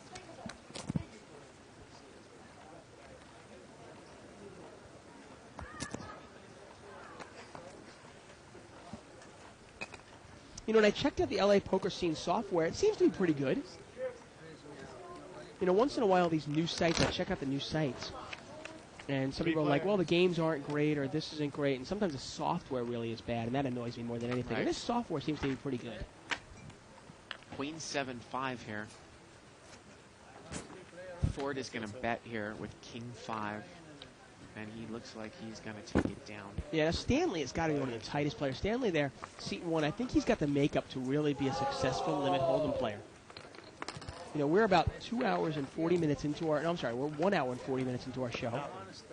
Obviously our new time. And Stanley has played maybe, 3 or 4 hands? Seat 1 there? Right. And that's the makeup that patience and discipline is what you need to be successful in limit hold'em. The button moves over here to Stanley. Some nights are going to be good, some nights are going to be bad, but in the long run, that patience and discipline will pay off. Now, Victoria's Hey, got you see pocket 9 raised. kings. And Stanley's got ace, deuce of hearts. So let's see what he's going to do with it here on the Yeah, button. he's on the button. And he folds. Throws it away. I mean, Yeah. that's 3 players. a good play. I mean, that's a good lay down. Either that there. or a 3-bet, but really, where are you going to be? Where do you know if you're at with ace, deuce, right? Jack 3-10 here. Okay. And Samir's got top pair with Jack 8, so let's see if he gets in trouble. Yeah, now Fort's got second pair. And everyone calls.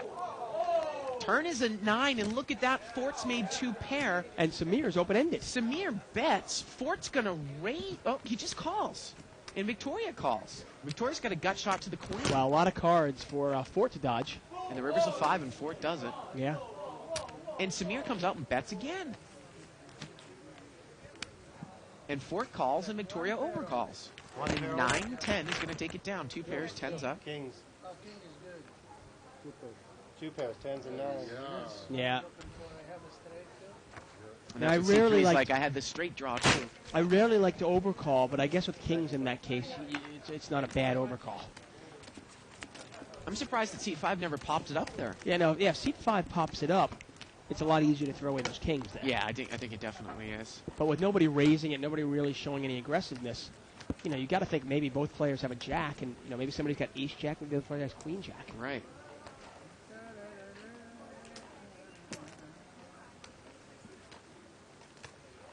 I mean, we've seen a lot of like free rolls that are like $1,000 free roll or $2,000 free rolls. Where first place gets $300 or $500.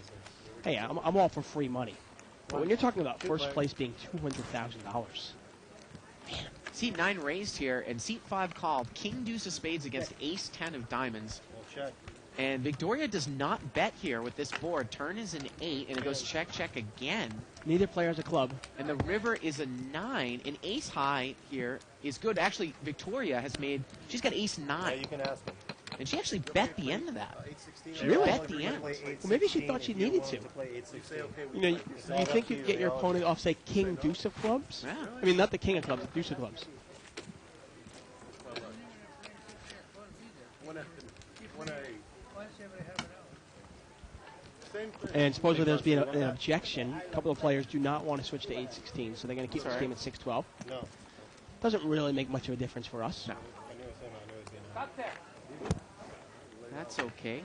I don't hear. Now, the interesting thing is, if we were to take this game out and put a 30-60 game in there, would we really notice that much of a difference? I mean, maybe a little bit. Too many professionals besides yourself? Yeah, we'd notice more of whining. Whining, crying, complaining, yelling at the dealers. It's funny, I'm watching this game, I haven't heard anybody cuss the dealer out yet. Believe me, I deal with that all afternoon. That's great. Yeah. Good point there. The funny thing about that, too, is because a lot of the people that play those 30, 60, and 20, 40 games that we do, especially other props that we know, have either been former dealers or they work for the casino. And you would think that they know better. But in essence, especially if they're former dealers, they're on the dealer like crazy. So you gotta put your cards Yeah, on the window. it amazes me. Yeah. Limp, limp, limp here. We got 4-way action. King, queen, 4 with a couple of clubs. Yeah, well, Seat 6 is going to bet into a flush draw. He's got deuce 7 I of think clubs. Victoria has the best hand here with queen jack. I don't see a king 3 out there. players. Yeah, she just calls. And ace jack of diamonds calls over there. Turn is a king. Well, that makes me, if I'm Victoria, I got to like my hand even a little bit better here. And Frank is going to bet, continue to bet here with the club draw.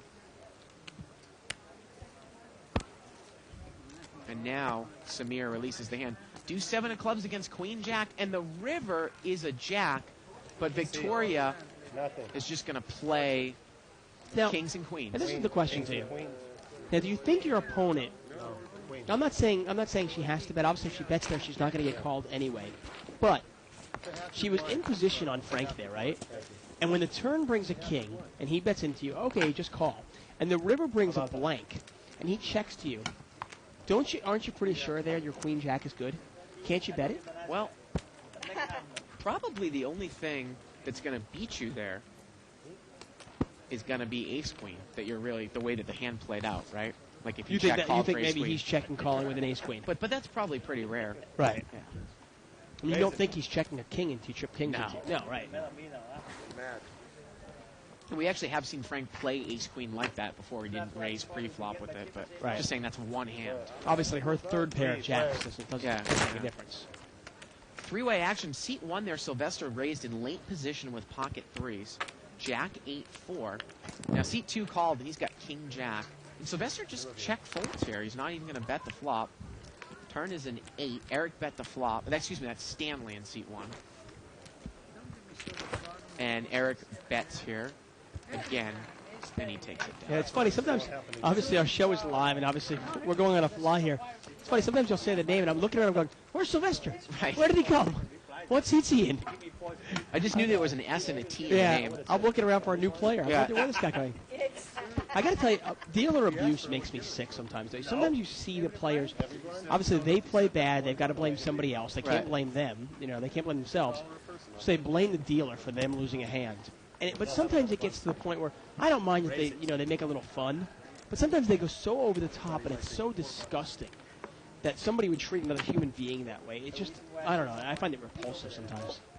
Open limp here by seat 3 with ace-4 clubs. Seat 5 is going to raise with ace-queen of hearts.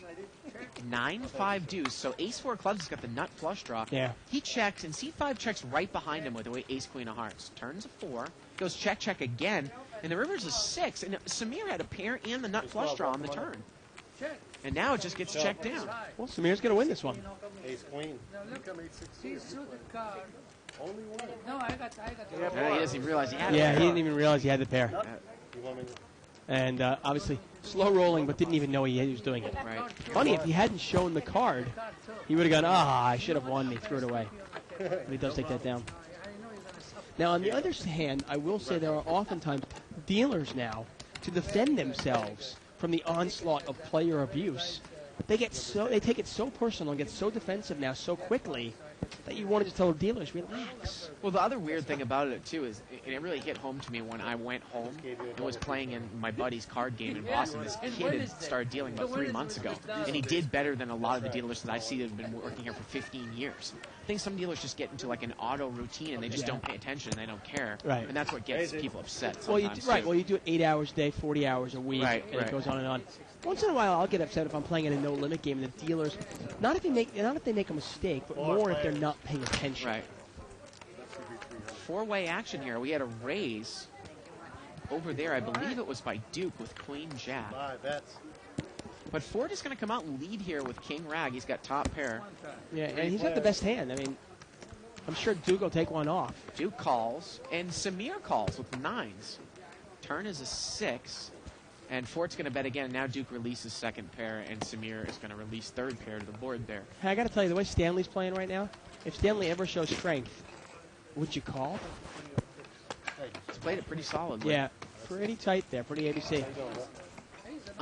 But that's Well, the only... the funny thing was that the worst games where usually dealer abuse used to go on when I first started working here Yeah. was the stud-high-low games, because you've got these grisly old guys that have missed these, wrap-around, straight flush, low draws that they've had since 5th Street, and they get all mad. But I got to tell you, now I think the 20 Hold'em's the worst. Yeah. I think the stud-high-low guys have kind of like settled down a little bit after a few of them have passed away over the last year. They knew life was a little bit too short. That could be the way you're looking at it. I mean, I will tell you, there are times, I actually got annoyed. I was playing No Limit Hold'em the other day, and I didn't really get annoyed at the dealer. It was just the dealer wasn't really paying attention. And we're playing for a lot of money. It's a no-limit cash game with 10, 20 blinds. There's probably $25,000 on the table. So I told the floor man, I said, listen, this dealer's not really performing.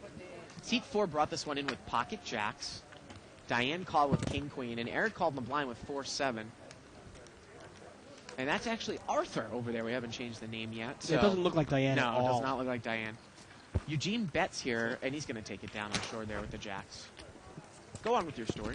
No, that was pretty much, that's the entire Yeah. story. I mean, it was just a dealer that wasn't really paying attention, and had made a few mistakes. Yeah. Not because she's a bad dealer, just because she wasn't really focused on her game, Yeah. on what she had to do. I'm sorry, we stopped. And it turned out it didn't cost anybody money, but when you're playing at that level, a mistake by a dealer can cost somebody thousands of dollars, Right. and I didn't want to see that happen. If somebody else play a second Brian, do you know? Thank you, sir. I appreciate that. Good. I love you.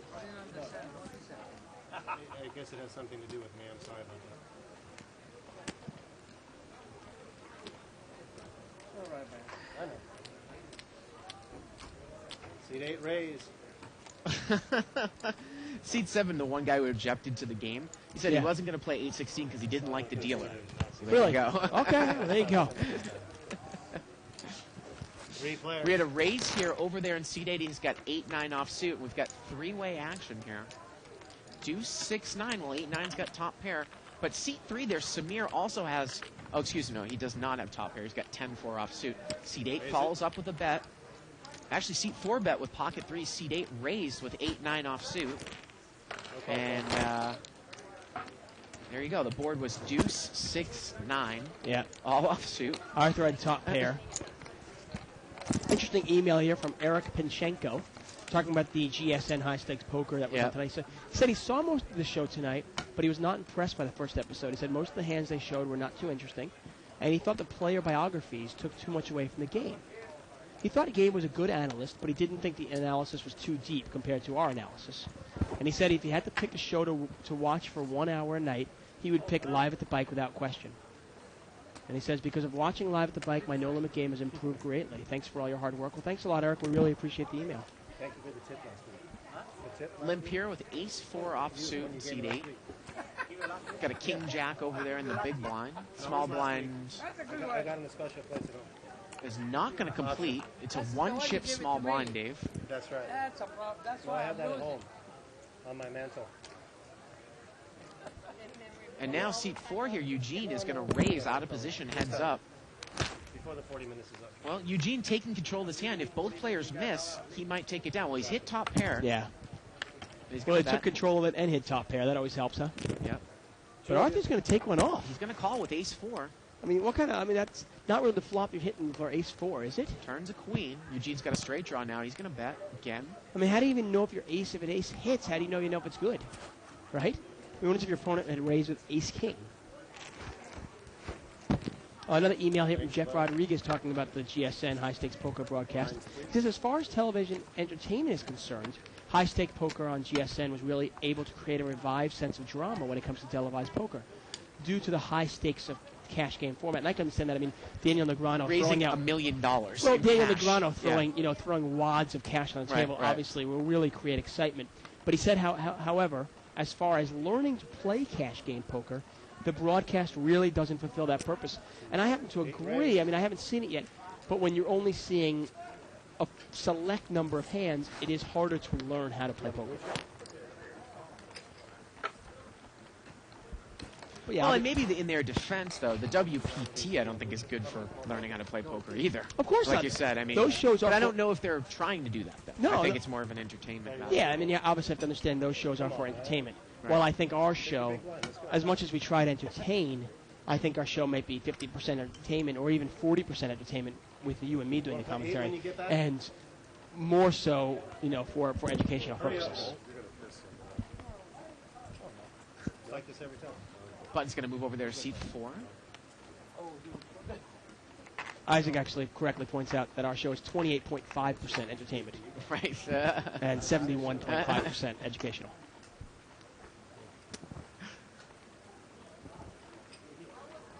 Limp here. Looks like it's limped around. 5 players. Flop is 10-6-5 rainbow here. Once again, that's 10-6-5 rainbow. Seat 8 Arthur is going to bet with top pair. He's got 10-8 of clubs. Yep. So he's got backdoor flush draw with top pair. Eugene mucks pocket 3s here on the button, and he's going to take it down. What's that? You can subscribe to the archives and see every river cam and every river. Yeah. For only $14.95 a month. Once again, we've got a new person inputting the cards tonight, so do bear with us. As I've been instructed. It's not as easy as it might seem. Oh, yeah, Most of those shows, actually all the shows you see on TV, those are all done in post-production. They're all edited. Our show is live. So for the 1,000. What's funny, though, I can see, Ronnie over there. Limit hold'em is going to be the toughest job for that position because the cards are just going so fast. It's like no limit crazy. hold'em, obviously. Yeah. You get most hands are heads up, and you get one or two people, and the people Yeah. take time. C2 is going to raise here. Eric, he's got king jack offsuit. Seat 8's going to call with seat 9's in there with king 10 clubs, and we're heads up King Jack against King 10, so Eric's got her dominated. Here we go to the flop. 9-7-3. Well, they both missed. Let's see who tries to take control of this one, though. Well, Eric's going to bet here as Victoria checked. Hey, good bet by him. It's the power of position. Why not take control of the pot? Victoria's going to check call here with overcards. And as long as she doesn't catch a 10, he's okay. Turns deuce. Let's see if he bets one more time here. Yep. And oftentimes in these limit games, you've got to fire twice because most players will take one off. Right. And it's the second one they don't take off. Nice play by Eric there. Yeah, I got to tell you, I think casinos, especially obviously brick and mortar casinos, but I'd imagine even online, they love limit hold'em as opposed to no limit hold'em.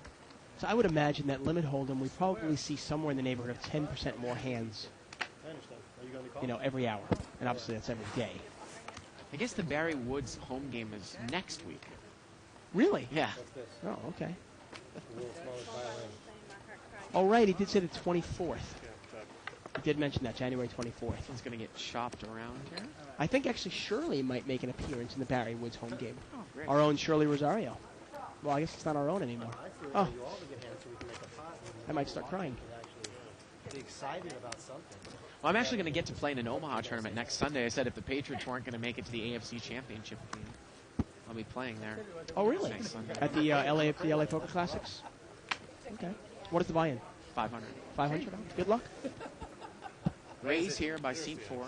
I hope you and Shirley finish up 1 and 2 in that tournament. I'm sure Shirley will be playing in that tournament as well. Yeah, I'm sure.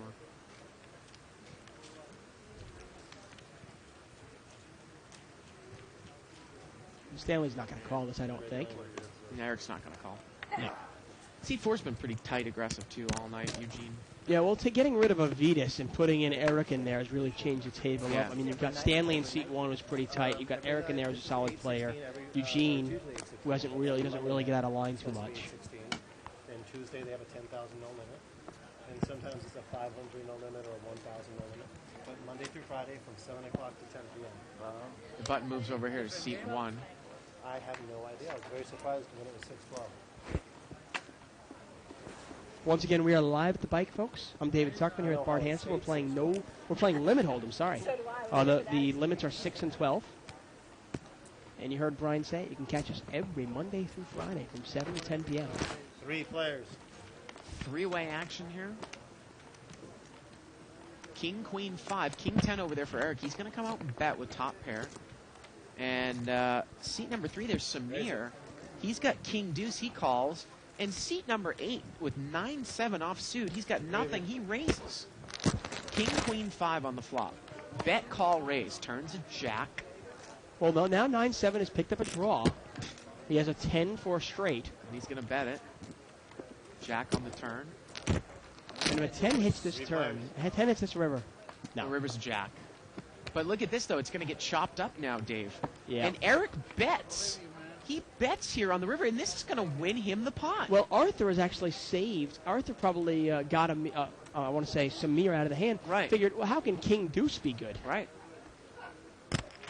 And if he made the call, it would have been chopped up. Both players would have kings and jacks with a queen kicker. Yeah. And look at CW Siggy here on their 2+2 thread, giving you a hard time. He's, come on, Bart, you can't lay down top full house. Just goes to show you, like I said, and we've been talking about this, about no-limit cash games. I mean, you can always say, well, I can sit down with a lot of money at a no-limit table because I know I'll never invest it unless I have stone-cold nuts. Well, I didn't think I was going to lose that hand, Yeah. and if I had 5,000 in front of me or 10,000, it all would have won in. Yeah. Yeah. I say that all the time. I go, if you're going to play a no-limit game, only buy in for the amount you are comfortable gambling. Yeah. He thinks that's a good hand, though. No, what not with you. I understand. Pocket aces. I hope you didn't give me pocket aces because I'm gonna lose it. So that's why. Give me shitty card. I appreciate that. Until you go. Okay. And Samir has asked for crappy cards. I don't really want to, but okay. But He said, no more pocket aces. Don't give me that. Give me crappy cards. Now, he just did have King Deuce. we have 3 people away from the table right now, so we're What happened to the player there? playing That's- maybe 6 or 7 hands. Yeah, now sometimes when it's a little short-handed, in this case it's six-handed, obviously you can open yourself up and start raising with really, any picture Those cards at cards are all. nine of spade and a Even five something of as weak as, say, Jack 10 if you're in a good position. I'll explain to you how you did. When you threw it like this, Amir here has raised, or excuse me, Eric has raised with 6-7 of How would I hearts. know it's another stage? And C8 calls 10-5 of hearts. 5-9. And not much of a surprise, no hearts come out. No, he's missing one. Arthur's in the lead, but how does he know that? But Eric does not bet the flop. Turns a 5. Now Eric's open-ended, but Arthur has a pair, and Arthur's going to bet now. Can't even believe this guy. I'm surprised that Eric didn't use his position to bet that flop. Well, the river's a 6. He's got the winning hand now. Yeah. And does he call now? He did call. Yeah. Karma. Let's see postcard, please.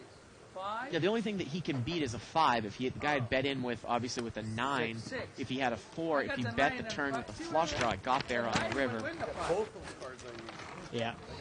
Now, I got to tell you, I mean, heads up there, Eric on the button with a suited connector like that. If a guy checks to me, why not take a shot at it? I'd probably take it down right on the flop.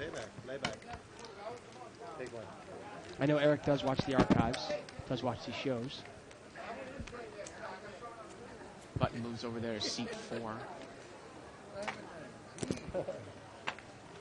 Big blinds in seat number 9. It is, because Raise it. it's what do you call it? We have a raise here by seat 3. I thought he asked me, and he asked for crappy hands, but he gets pocket 9s and he raises with them. Well, he's going to get 3 bet by seat 8, who's got ace queen offsuit, and we are heads up here. Now, pocket 9s has got position. Ace queen was in the blind. Oh, and he's flopped the set. Yep, king 9 deuce. Arthur bets. And Raise it. Samir raises right away. 2 And players. Arthur calls. Now, is that a time where you might even just throw it away right Yeah. there? Turns an ace. Oh, now he's going to get involved. I mean, a flop like that, king 9 deuce, and a turn was an ace. If I get raised on that flop and I have ace queen, I might just lay it down right then and there. Arthur check calls the turn, and Arthur is drawing dead. The river's a 6. You check. Let's see your card. Check call here from Arthur, and Samir's going to take it down with a set of 9s. And Samir was all in there, and he takes it down. Actually, no, he had a couple of chips left. Now, it's funny here, Jeff Rodriguez's email, I'm just going to talk about it for one more second. He talks about, obviously, he didn't think that the GSN was a great broadcast to learn. Now, if you do want to learn how to play poker, though, you can check out our Barry Greenstein episode in the archives. And what's the date of that again? Well, there were several episodes. He did an episode on August 24th, which is that episode I was talking about, which is 400, 800 limit hold'em. Okay, and what was the other one? And then he did another episode with, I think it was the 31st. The 31st of The August. 31st of August. Yeah, Okay, yeah. okay. C3's got pocket jacks here. Are there 31 days in August? Yes. There are, okay. Now, Eugene raised here with ace deuce of hearts, and Samir just calls. players. Samir's way ahead here. Well, queen 6-10. Eugene's got the nut flush Well, draw. Samir's still ahead, but not way ahead, Diego. Turns an 8. And Eugene takes a card here, and the river's a 3. The city is good. And Samir's going to bet now. Yeah. And that's a perfect example of the way of raising the flop to take a free card. Lines, please. Small Or he lines. actually bet the flop and took a free card on the turn. Okay. This Mike, shut up, really. Mike is stupid. But if you want to subscribe to the archives, you can go to liveatthebike.com, click on the archive banner in the top left corner, and you can check out those Barry Greenstein episodes. We have him on there for 4 hours of commentary. And it's just priceless. I mean, it's Barry Greenstein talking about poker, talking about specific hands, specific plays. And some of the stuff he says is just absolutely riveting. I mean, it's almost as if you almost feel like you're his son and he's talking to you in the sense of teaching you how to play poker. Limped around here. But he said Monday is a game. Deuce 3-4. Game Monday. Who's gonna bet? So I Everyone's Check checked. to the button. She wants to bet. Check her out. Oh, nice. We were all like the Joe C box during those episodes. Yeah, I kind of felt when I went home and I listened to it, I kind of felt like it was only information I would have gotten if I was like a really, really great friend of Barry or his son. You know, he had me on his knee and he was telling me how to play poker. River's an ace here. And 3 spades on the board. Anyone with a 5 would have a wheel, but no one does. It gets checked around to Victoria, and she's going to bet here with ace 8. Wow. Maybe I was just fantasizing. I don't know. I mean, I almost imagined him flipping me over and spanking me over and over I again. have the 6. Thank you very much. No, Barry, no. Bad boy. Yes.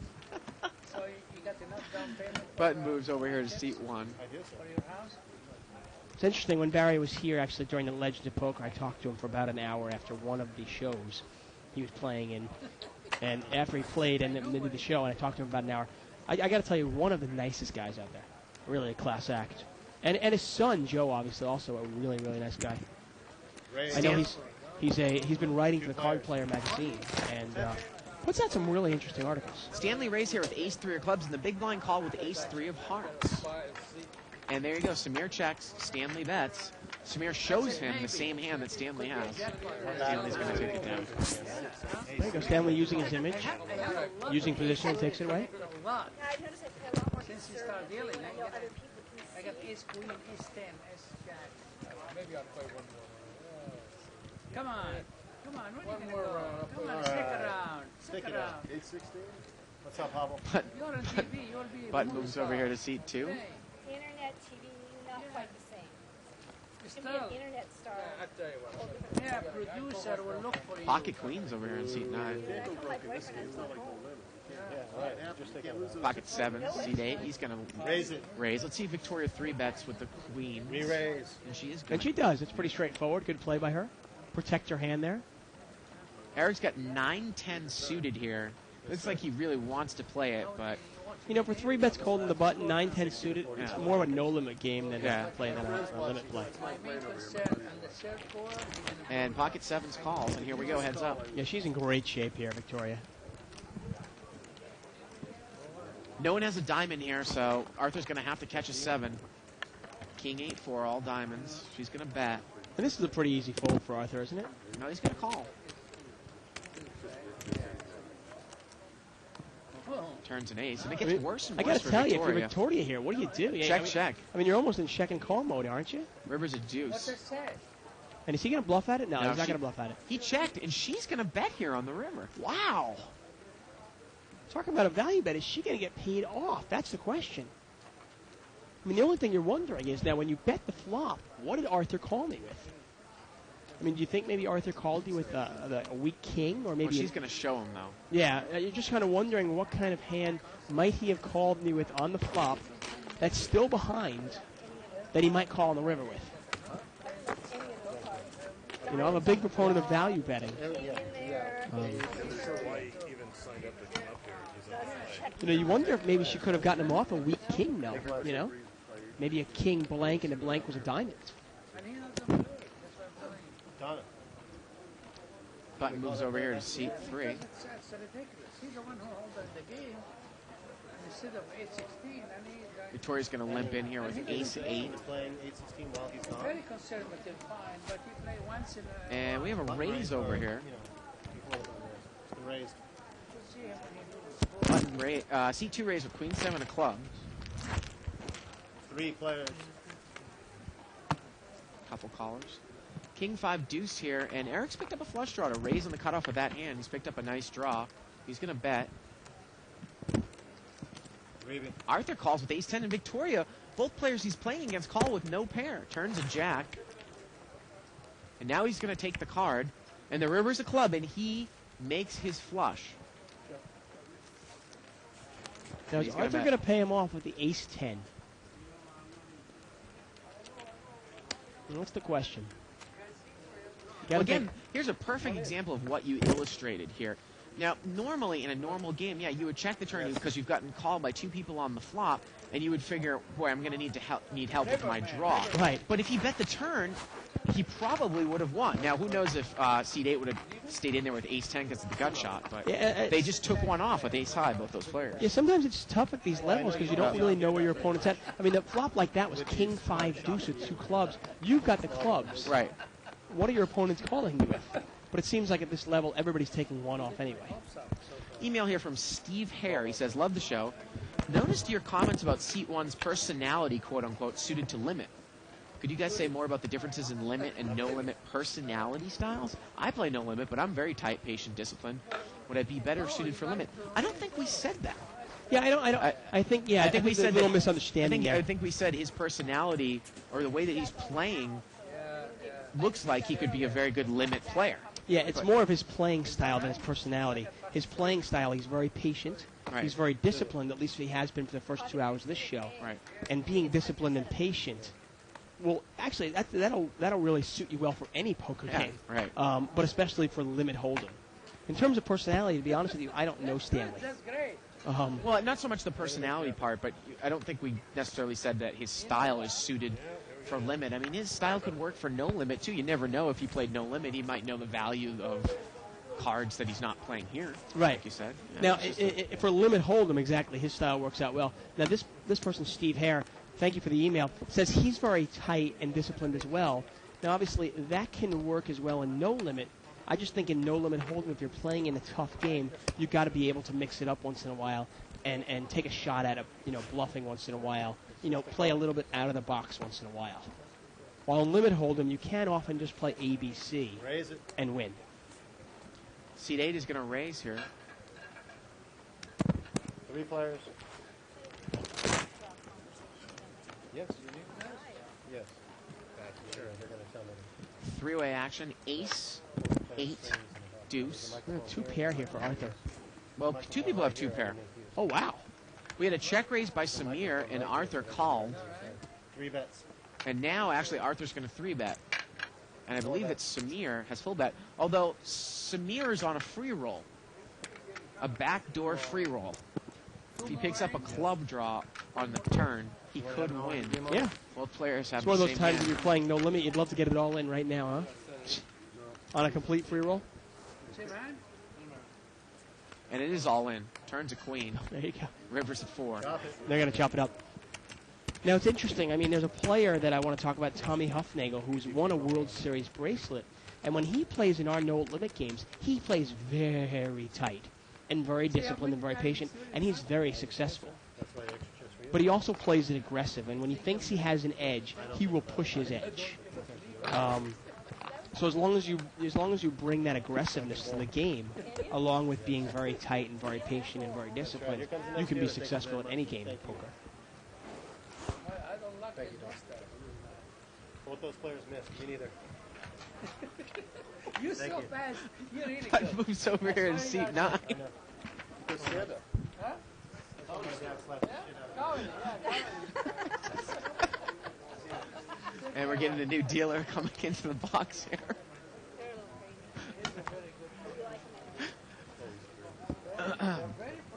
And Stanley's moved over here to seat 1. He's dealing the way the stuff. I tell you. 22 Skidoo. I mean, my mother-in-law, Juliette Mills, she's done like hundreds of movies, TV shows, and he has to put that one link up there from Avante. Actually, it's actually a great movie, by the way, Avante. She did a movie with Jack Lemmon back in the early 70s where she was, where there was nudity. Yeah, And she was nude. Looked like it. Oh, two Now that was awkward. I actually saw a screening of that with both Juliet and her husband and my wife, and I'm sitting next to them. And it was somewhat awkward for me when she was nude. Was it? Yeah, I felt a little awkward. I move for you. Butt moves over here to seat 2.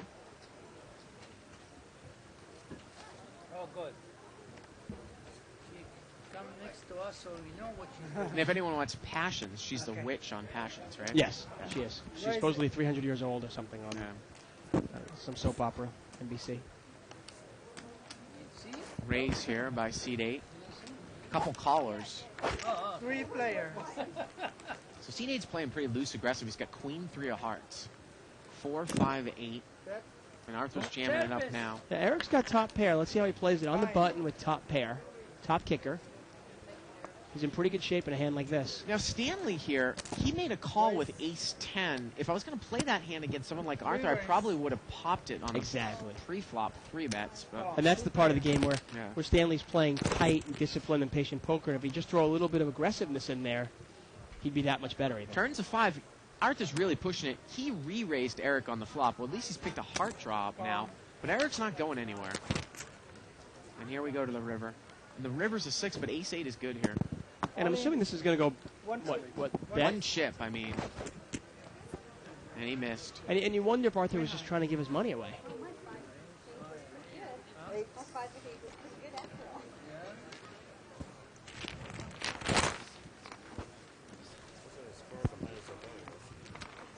Button moves over here to seat 3. Chip, please. But not as lost as you. There was some like in the forest. Second best instead of third best. So Button in seat 3. I think we got a new player coming into Small blind. the game. I will get his name here in a second. Is that 200? Ace King suited here. Yeah, Button is in seat 3 now, folks. I think it's Farha coming into the game and seat. Oh, like Shrek. Wasn't the guy's name Farhar? Re-race. King Farhar? Now we have a raise here by Arthur, Ace King, and seat 2, Eric is going to 3-bet with Cap it. Ace Queen, figuring, Arthur probably might be coming in with rags again, but this time he's got a good hand. Exactly. Well, in this one case, Eric is obviously dominated, but it's a good play by Eric. Now Fort called 3-bets cold in the blue blind. Flop comes up 5-5-3. Arthur capped it pre-flop. Interesting. Fort's played pretty solid the entire night. You're wondering why he's calling 3-bets cold with 4-9 of hearts. Well, Arthur bets, Eric calls, and Fort calls. He's got backdoor hearts and backdoor straight draw. Turns a 4, he picks up his pair, and he's got the best hand now. Well, there you go, and a backdoor pair draw. Arthur bets here, and let's see what Eric's going to do. Eric's going to call again. And now Fort folds. Yeah, and now Arthur's got the best hand. Yeah, he's in great shape here. River is a 6, and Ace King is good. He bets again here, and Eric is just like, boy, is this guy just bluffing the whole way? Well, Problem is that Arthur's got the best non-pair hand. Yeah, and you know what? I can't blame Eric for making this call. Not the way Eric's been playing. Race high. The way Arthur's been playing. Yeah, exactly. You can't blame him for making that call with ace high.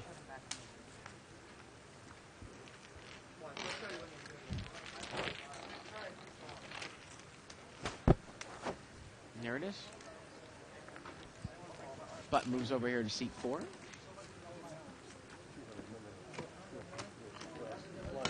Got about a little over, maybe a half an hour left in the show. How do you like this new time slot? Allows me Obviously- to sleep a little later. Yeah, obviously it changes your day. I know your normal schedule is 1 to 9 here at the Bicycle Casino. So you're now coming in from 2 to 10, right? And my normal schedule used to be 4 to 12. I'm actually going to change to 5 to 1. King Queen suited here for Eric, and he's going to make a raise here. So if you're coming down to see one of us, obviously just keep that in mind. And Farhong there is going to call Queen 6 of clubs. He's dominated. He's picked up a club draw, 9-deuce-4. Eric's going to bet the flop. He's got overcards. And look at this. Farhong's going to check raise. Club draw. And Eric might just fold right here. And he does. Yeah, that's a perfect example of why would you be taking one off there with King, Queen of Spades. If you think you're behind, you're behind. It's always an interesting play, though. It's the check raise with the draw. Because if you get called and you don't hit your draw, what do you do on the turn? You can't get a free card. You've got to bet again, right? Right. It's one of the reasons I like to bet my hands right out, because that way I can bet my draws right out, too.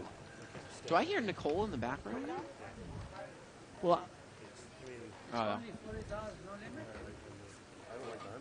One pot size raise and half your sack is committed. Another player coming into the game. It's Craig.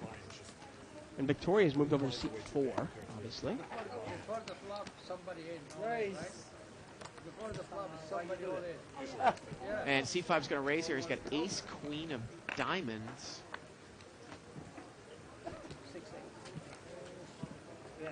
Let's do it now. Button moves over to seat 6. That's far hung. You want me to go? You can play? I will. Yeah. He's the one who wants you. You want it? You still wants it back. We're gonna wait. Yeah, I'll wait.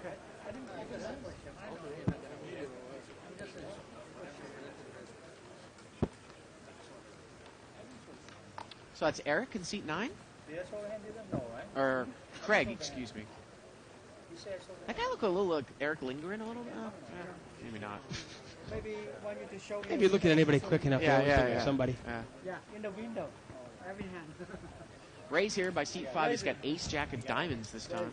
You know, it was an interesting sighting I had the other night. I want to say it in a second. Big blind's got jack 8. If he makes the call, he's dominated, and he does.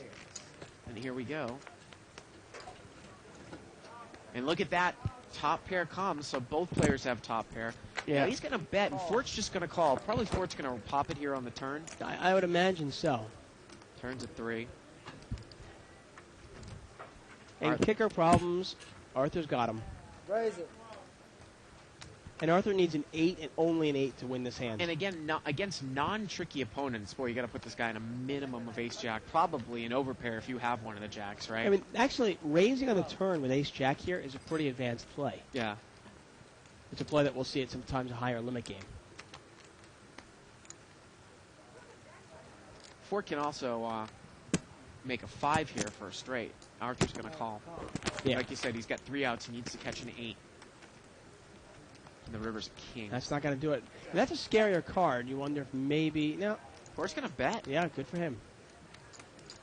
Well, I mean, I don't mind the play. I mean, you got to think, if the guy called me on the turn, maybe he has a jack and he wasn't betting into a flush Yeah. draw. If he had a flush draw, do you really think he's going to check the river? He took an awful long time there to call the turn. Right, If he right. had spades, I don't think it takes him that long. And another bet made there on the river.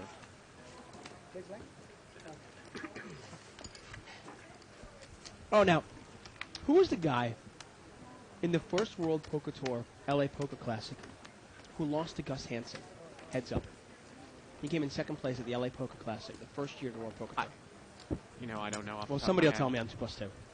Please. You Help me out. had a sighting of that guy? He was here, and he was sitting in a 1-2 hold'em game. Are you serious? And I was really, I'm like, what the heck? It made me look a couple of times. Wow, we got pocket aces over here for seat 4, pocket kings for seat 5, and pocket 10s in the big blind.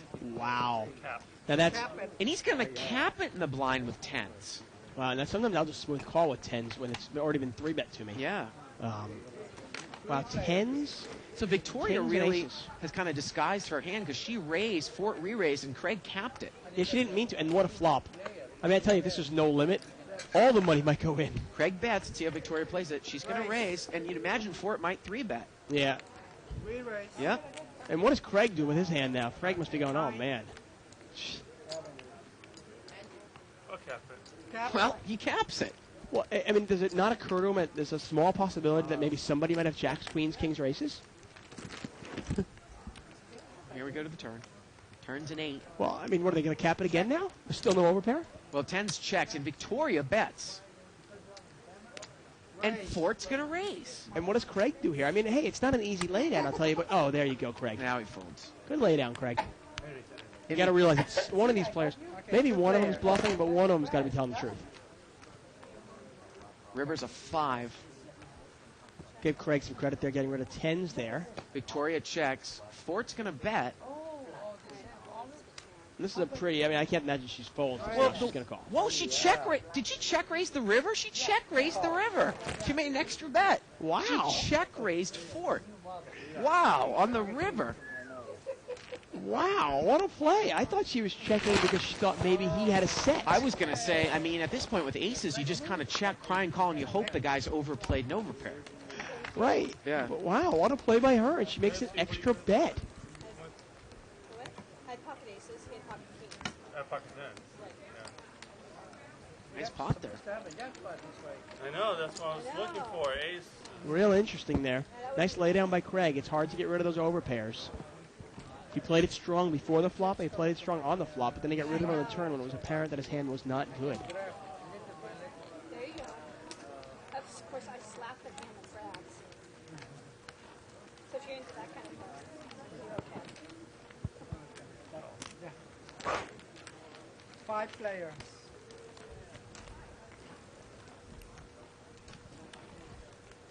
Check.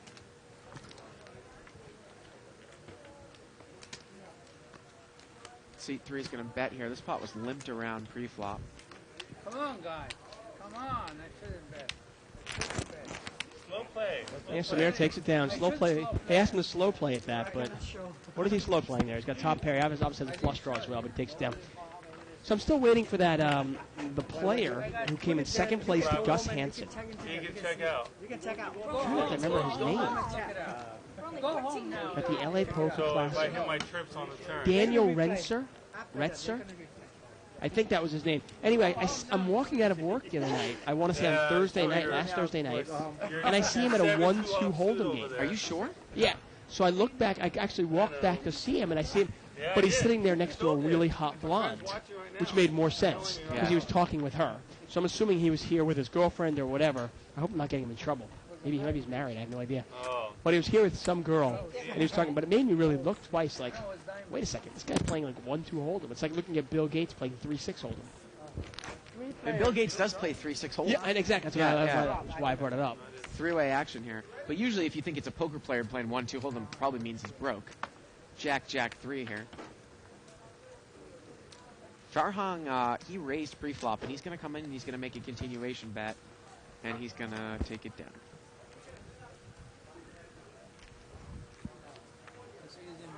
Thank you. What's the score now? 75 what? 64? Yeah, 75 Lakers. David Stanfield here, Dave, emails us. He says, let me get this straight. Bart's bet on Hollywood Squares, and your mom's Tabitha the Witch on Passengers. And this is actually the first thing that I asked you when you told me this. Did she know Little Timmy? Of course. Did you know Little Timmy? Yeah, I know him very well, actually. Yeah. He was actually at my wedding. Really? Yeah. Yeah. He was Josh Ryan, and his mother were actually guests at my wedding, which was 4.5 years ago. Really, really nice young man. Unfortunately, passed away. Players. Three-way action here. But I tell you, I mean, he died, I think he was 21 years old, but he really lived a full life. King Jack 7. Victoria's going to come out and bet here with Ace Queen. Raise. Now, Farhang is going to raise with Ace Jack. He had raised pre-flop. Two players. So Victoria bet him with a draw, and Farhang raised her with second pair. Turns a 9. Yeah, it's looking uglier and uglier for Farhang there. Well, actually, Farhang has the best hand. Victoria's on a draw, and it went check, Oh, check, wow, and the river's okay. a 4. For some reason, I saw Victoria's hand as Ace-King with the Ace of Clubs. They're just going to get checked down there. Victoria picked out more outs with the Ace of Clubs. She needed a 10 I got ace what? or a club on the river to win, and she did not get it. Or a queen, right? Queen would have done it, too. Yeah, Queen would have been fine. Um, Oh, a Queen, a 10, or a club. yes, please. A lot of outs. Didn't get there, though. Thank you for the email, though, David Stanfield. How long has Passion's been on for now? Like 8 years?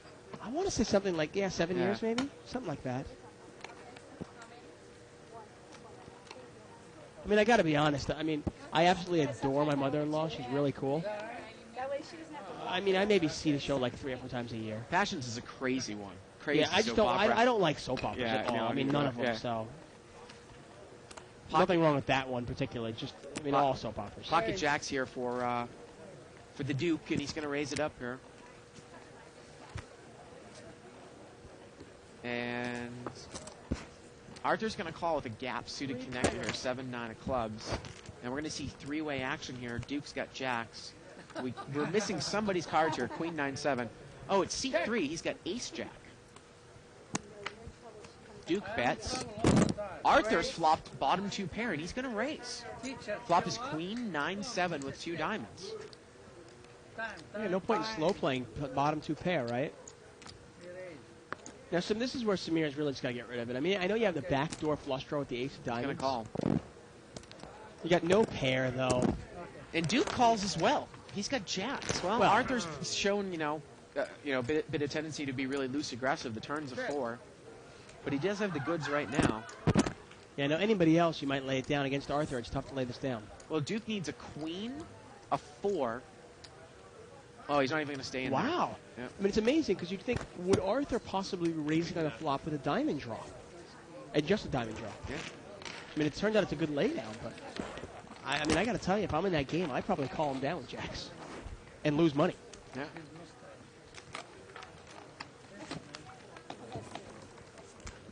Got a little under, maybe 15 minutes left in the show. Hope you're enjoying 6-12 Limit Hold'em. We'll be back tomorrow night for some form of No Limit Hold'em. Yep. Obviously, Wednesday will be our big game. We have a $25.50 no-limit game coming in. $3,000 minimum buy-in. Right. No maximum, unrestricted buy-in game. So you want to take on the big guys, come on down. Show starts at 7 o'clock. 7 o'clock, so it's easier for everyone to get down there. Yeah, now. and this game will go on through the night. $25.50, no-limit hold'em. I mean, the big winner and big losers will be in thousands and thousands of dollars. Limped around here. Queen 7-5. We've got four-way action. And nobody really has much of anything, huh? Too tight. Too tight. Arthur's got a gut shot. He comes out and bets. Farhong's got a gut shot as well. But no one really has anything. No. I mean, everyone could easily fold here. Well, Farhan's going to call with his gut shot. Turns a deuce. What Doesn't doesn't help change anything. anything, no. Arthur's going to bet again. I mean, Arthur still has the best hand at 9 high. And he takes it down. Very good. There it is. 76. Oh. Wait, they show you 18? Did you know, or were you privy, or you'd heard of Juliet Mills before? No, you I met had your no. wife? To be honest with you, I had no idea. I was actually working with Melissa, Juliet's daughter, and had no idea. Not only did I have no idea who Juliet Mills was, or her dad Maxwell Caulfield, I had no idea who her grandfather was, Sir John Mills. I had no idea who the family was whatsoever. I'm just one of Well, many. how clueless are you? I know exactly. I'm just one of those naive, ignorant, Americans. I mean, Nanny the Professor, which is what really made Juliet famous here in the States. Was a little before my time. Limped around here. Let's see Ronnie get these cards up. We got 8-way action. Player. Yeah, good luck. Yeah. I'll just let everybody know we got some Broadway cards. Yeah, we got a lot of Broadway cards. All clubs here. Seat 6 is flopped the flush, a queen high flush. And look at this. Seat Seat 2 is flopped the king high flush. Yeah, now this is interesting. Eric has a king high flush. He has the absolute nuts. Okay, he has a king high flush. And seat 6, Farhong, has a queen high flush. And Eric just called. And now Farhong is going to call because seat 3 raised. And the board, by the way, folks, is ace, And look at 9, this. 7, clubs. Samir flopped a set. Can you imagine if this was no limit? And Stanley's in there with top pair. The flop's going to be capped. Wow, and look Top at that. pair, second nut flush, and a set. Hey, if you're Stanley, Players. you really like your ace-jack here? I think he got out. He He did. the 3-bet. He did. Turns a queen. Well, that doesn't change anything here. If the board does not pair, Eric is going to take down a pretty big pot. Let's see if Farhong's going to go for the check raise here. Because he checked the turn. No, he What? just calls. I guess he's scared of the nut flush. He's got the second nuts. Samir is drawing live if the board pairs. Oh, and the river's a 4th club. But, I mean, Farhong didn't matter because he was scared of the king high flush anyways, right? Yeah. Oh, and Samir shoots. He shoots darts at the dealer. He calls, but little does he know that it was good anyway, that 2 people had flopped the flush. Yeah, he was in bad shape anyway. Actually, he does not call. Samir did not pay him off. How many clubs are in this deck? I mean, that is an unbelievable hand that just hit just about everyone. Set over second nut flush over nut flush. Yeah, over top pair with good kicker. It doesn't just, happen on the internet, folks. Yeah. And the funny thing is, the amazing thing is Eric didn't make as much money as you'd think he would because none of the set didn't raise. Right. And the second nut flush just kind of shut down. Yeah. Unbelievable. Hey, so how did we do on our football predictions? Who did you pick? What were your 4 picks last week? I know you picked New England. I know you picked Indianapolis. No, right? I picked Pittsburgh. Did you? Yeah, Okay, so I picked Pittsburgh. you picked New England and Pittsburgh, and you picked Washington and Chicago. So you're 1 for 3. Yeah. 1 for 4. Yeah. Okay. And for me, I picked Seattle. I picked Carolina, by the way. But I also picked New England and Indianapolis, so I was 2 for 4. So together we were 3 for 8. Great. So I guess come to us for your poker-related questions. Right. When it comes to football or betting, don't ask.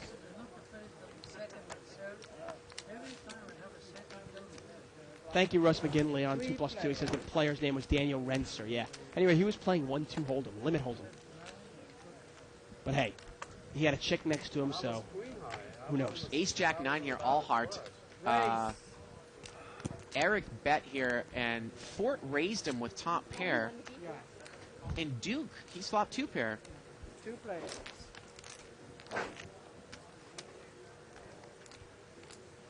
Bet. Turn is a deuce. No. I got you. 2 players.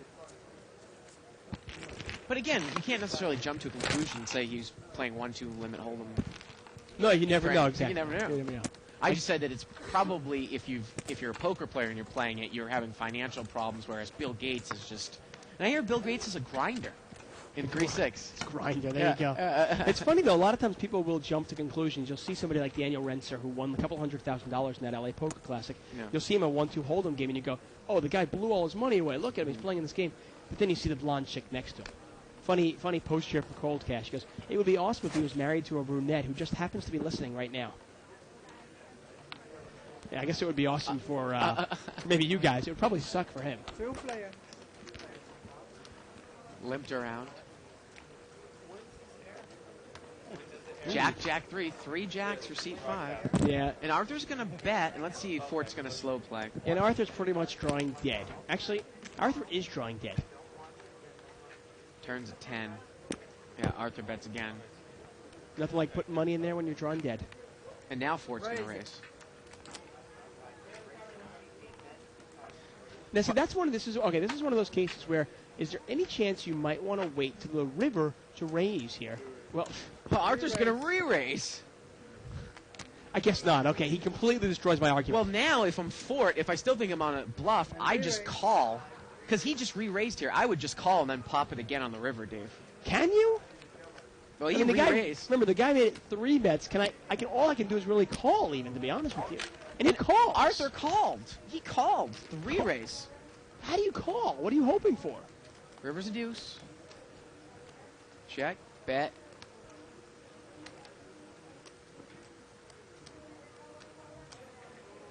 No. He wanted to call there, Dave, but it just wasn't there.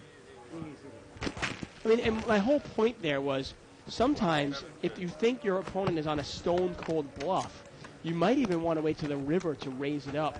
Because if you raise him on the turn, he might release his hand, and you might not even get him to bluff it on the river at all. Let's do it 8-6. Where he wouldn't call your raise regardless of when you raise. No? He's trying to think of a way to maximize the thing, maximize your value. 16. Another chip count here. Stanley still in the lead, steady Stanley there, up to 500. I'm asking the Victoria up to 220. Farhang pulling up the rear with only 120 there. I don't give a shit. I'm asking very simple question. But moves to seat 7. He's supposed to say no, that's it. You know we chop, right? Raise here with ace-9 off suit. Arthur calls, jack 7 of diamonds. 3 players. 3-way action. Button raiser is Duke. And he picks up top pair. And Duke's going to bet. Now look at Arthur. He's got jack 7 of diamonds. He's got a straight draw and a flush draw, but he just check calls. Turns an ace. Now Duke's got 2 pair. Duke's going to bet. Duke's been pretty, hasn't really gotten out of line all day. And Arthur just calls. Arthur's slowed down here a little bit. I was wondering if he might check raise semi-bluff, but... And the river is a 6, and he did not make it. No. Obviously needed a diamond or a 10 there. That's no good. There it is. Every time I say the Duke, I am reminded of, damn it, what's that movie with the bounty hunter in it? What's the movie with the bounty hunter, like 1987? Thank you. 1987. Yeah, like 1987, 88. It had Robert De Niro in it, and this guy needed to catch this guy. Midnight Run. Midnight Run. That's Charles Grodin. Yeah, and Charles Grodin. Robert De Niro. Yeah. Great Midnight movie. Run. That's what I was thinking. Oh of. man, that's I got great the movie. Duke. I got the Duke. I love Charles Grodin. I'm a big Charles Grodin yeah. fan. You know, interesting fact about Charles Grodin. Do you know he was actually offered? He was actually offered. He was offered the part in The Graduate that really? Dustin Hoffman took. Pocket queens here for seat 5, but look at Stanley. He's got aces, and he's going to 3-bet. Well, there you go. He's been waiting all day for this. Boy, the guy in seat 5, he's been up against higher pocket pairs all day. And he's been waiting all day for the Stanley has. And Fort caps it. And actually, there is no cap when your head's up. 2 players. So here we go. And I'd like to see Stanley play this real hard. Oh, 8, 9, 9. And you going to check raise here, Stanley? Raise. Yep. Here check raises. Oh, 2 players. And Fort might think he's going to raise the turn Yeah, here. he might. Turn is an 8. Stanley Raise. bets. If Fort raises. And now I guess you can't. Can you re-raise here with aces? Well, yeah, I don't. Ooh. Oh, yeah. now. Yes, you can. And now he comes out and bets the river. And Fort calls. Stanley's got aces full. Yeah, and Fort was kind of upset. He thought maybe the ace, killed him. But obviously the ace didn't change anything there. But yeah, interesting little fact that Charles Grodin was actually offered the role in the Graduate, Dustin Hoffman had, but wanted more money. And in a financial dispute, they ended up saying, they left him alone, and they ended up going with Dustin Hoffman. Talk about a bad career move there, huh? Talk about who was managing his career there, huh? Nice move.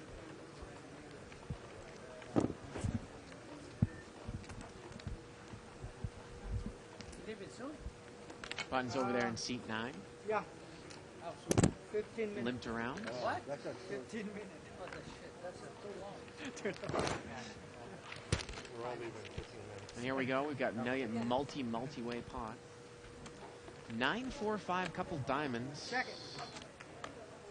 Doesn't look like anyone's got a diamond. Has diamonds. No. Nobody has a 9 either. Well, the button's going to bet here with ace deuce, just making a position bet. I like the idea, but at this level, again, you don't really know when people call you. You have no idea where you're at, right? Yeah, exactly. You don't know if somebody's calling with a 9. I mean, look at Victoria. She's called with Jack 6 of hearts on this board. The board's 9-4-5. Yeah. So, you just don't know. The only thing that does get you is sometimes by betting the flop, it'll get you a free river as well. Turns a deuce. Well, Craig picks up a pair now. Right. Oftentimes now, if you want to check it, you get a free. You can almost get a free river too, because everybody will check to you. Oh, yeah, Craig checks. Takes the free card. And the river's an ace, and no one has a 3. Is 2 pairs good? Yeah. And I'd like to see him bet this. Well, if everybody checks it, why not? Yeah. And he is going to bet. Unfortunately for him, no one had anything on the flop. Yeah. I mean, the only person that had something was Arthur. He had a straight draw that didn't get there. All the other people just call with overcards, right? Yeah. Not even all just overcards. I mean, like Jack 6 is only 1 overcard. Right. And Farhang is thinking about calling with the nut no pair. But he doesn't. And Craig takes it down there. I mean, Craig did have a wheel draw on the flop at least. That's right, he did. 2 pairs. He had a wheel draw. Yeah, and he Really shows made it. straight. And he shows the ace deuce here. Now, the only thing I'm curious of is why do you show the ace deuce there? I'm not saying that these players are necessarily paying attention, but now they know you bet that on the flop. And Dave, this is going to be the last hand of the night. Again, join us tomorrow night for No Limit Hold'em. Yeah. And obviously Monday is our limit hold'em night. The Yeah. rest of the week will be no limit hold'em. And at some point we will eventually get Omaha in this game, but not yet. Ace King here over on the button for Stanley. And he's on the button. I mean, imagine he's going to put a little value raise in here. He knows he's not going to win the pot with this raise, but why not get more money in there at the best hand? He's going to make the raise with Ace King. Yeah, button raise. Button raise. So we got $12 times 4. We got a $48 pot. 5-way action. 5-way, okay. 3, 5, 6, Ooh, all diamonds. There's a set for Craig. And Craig's going to bet his set right away. Wow. Raise. Stanley raises. Stanley, okay. Stanley does have the king of diamonds in his hand if he thinks maybe I can get a free card. 2 And players. Eric folds Ace 4. He had an open-ended straight draw where heads up. Turns a 7, and he would have made the straight. And it goes check, check. Yeah. And the river's a 7, and now Craig fills up. And I got to tell you, I like the way Stanley played the hand there. You can't fault him. He took the free card on the turn. And he's not going to pay him off on the river. Yeah, and Craig gave him the free card. I think obviously he was going to check raise the turn there. But Stanley doesn't give him a chance to. And that's going to do it for us tonight. Well, the thing about that hand is I actually might just fold ace-king there. Yeah. With all those people on the button. But Stanley played it pretty well the entire night, don't you think? Hey, definitely. The guy in seat 1 and seat 4 earlier on. Eugene, he played it pretty well.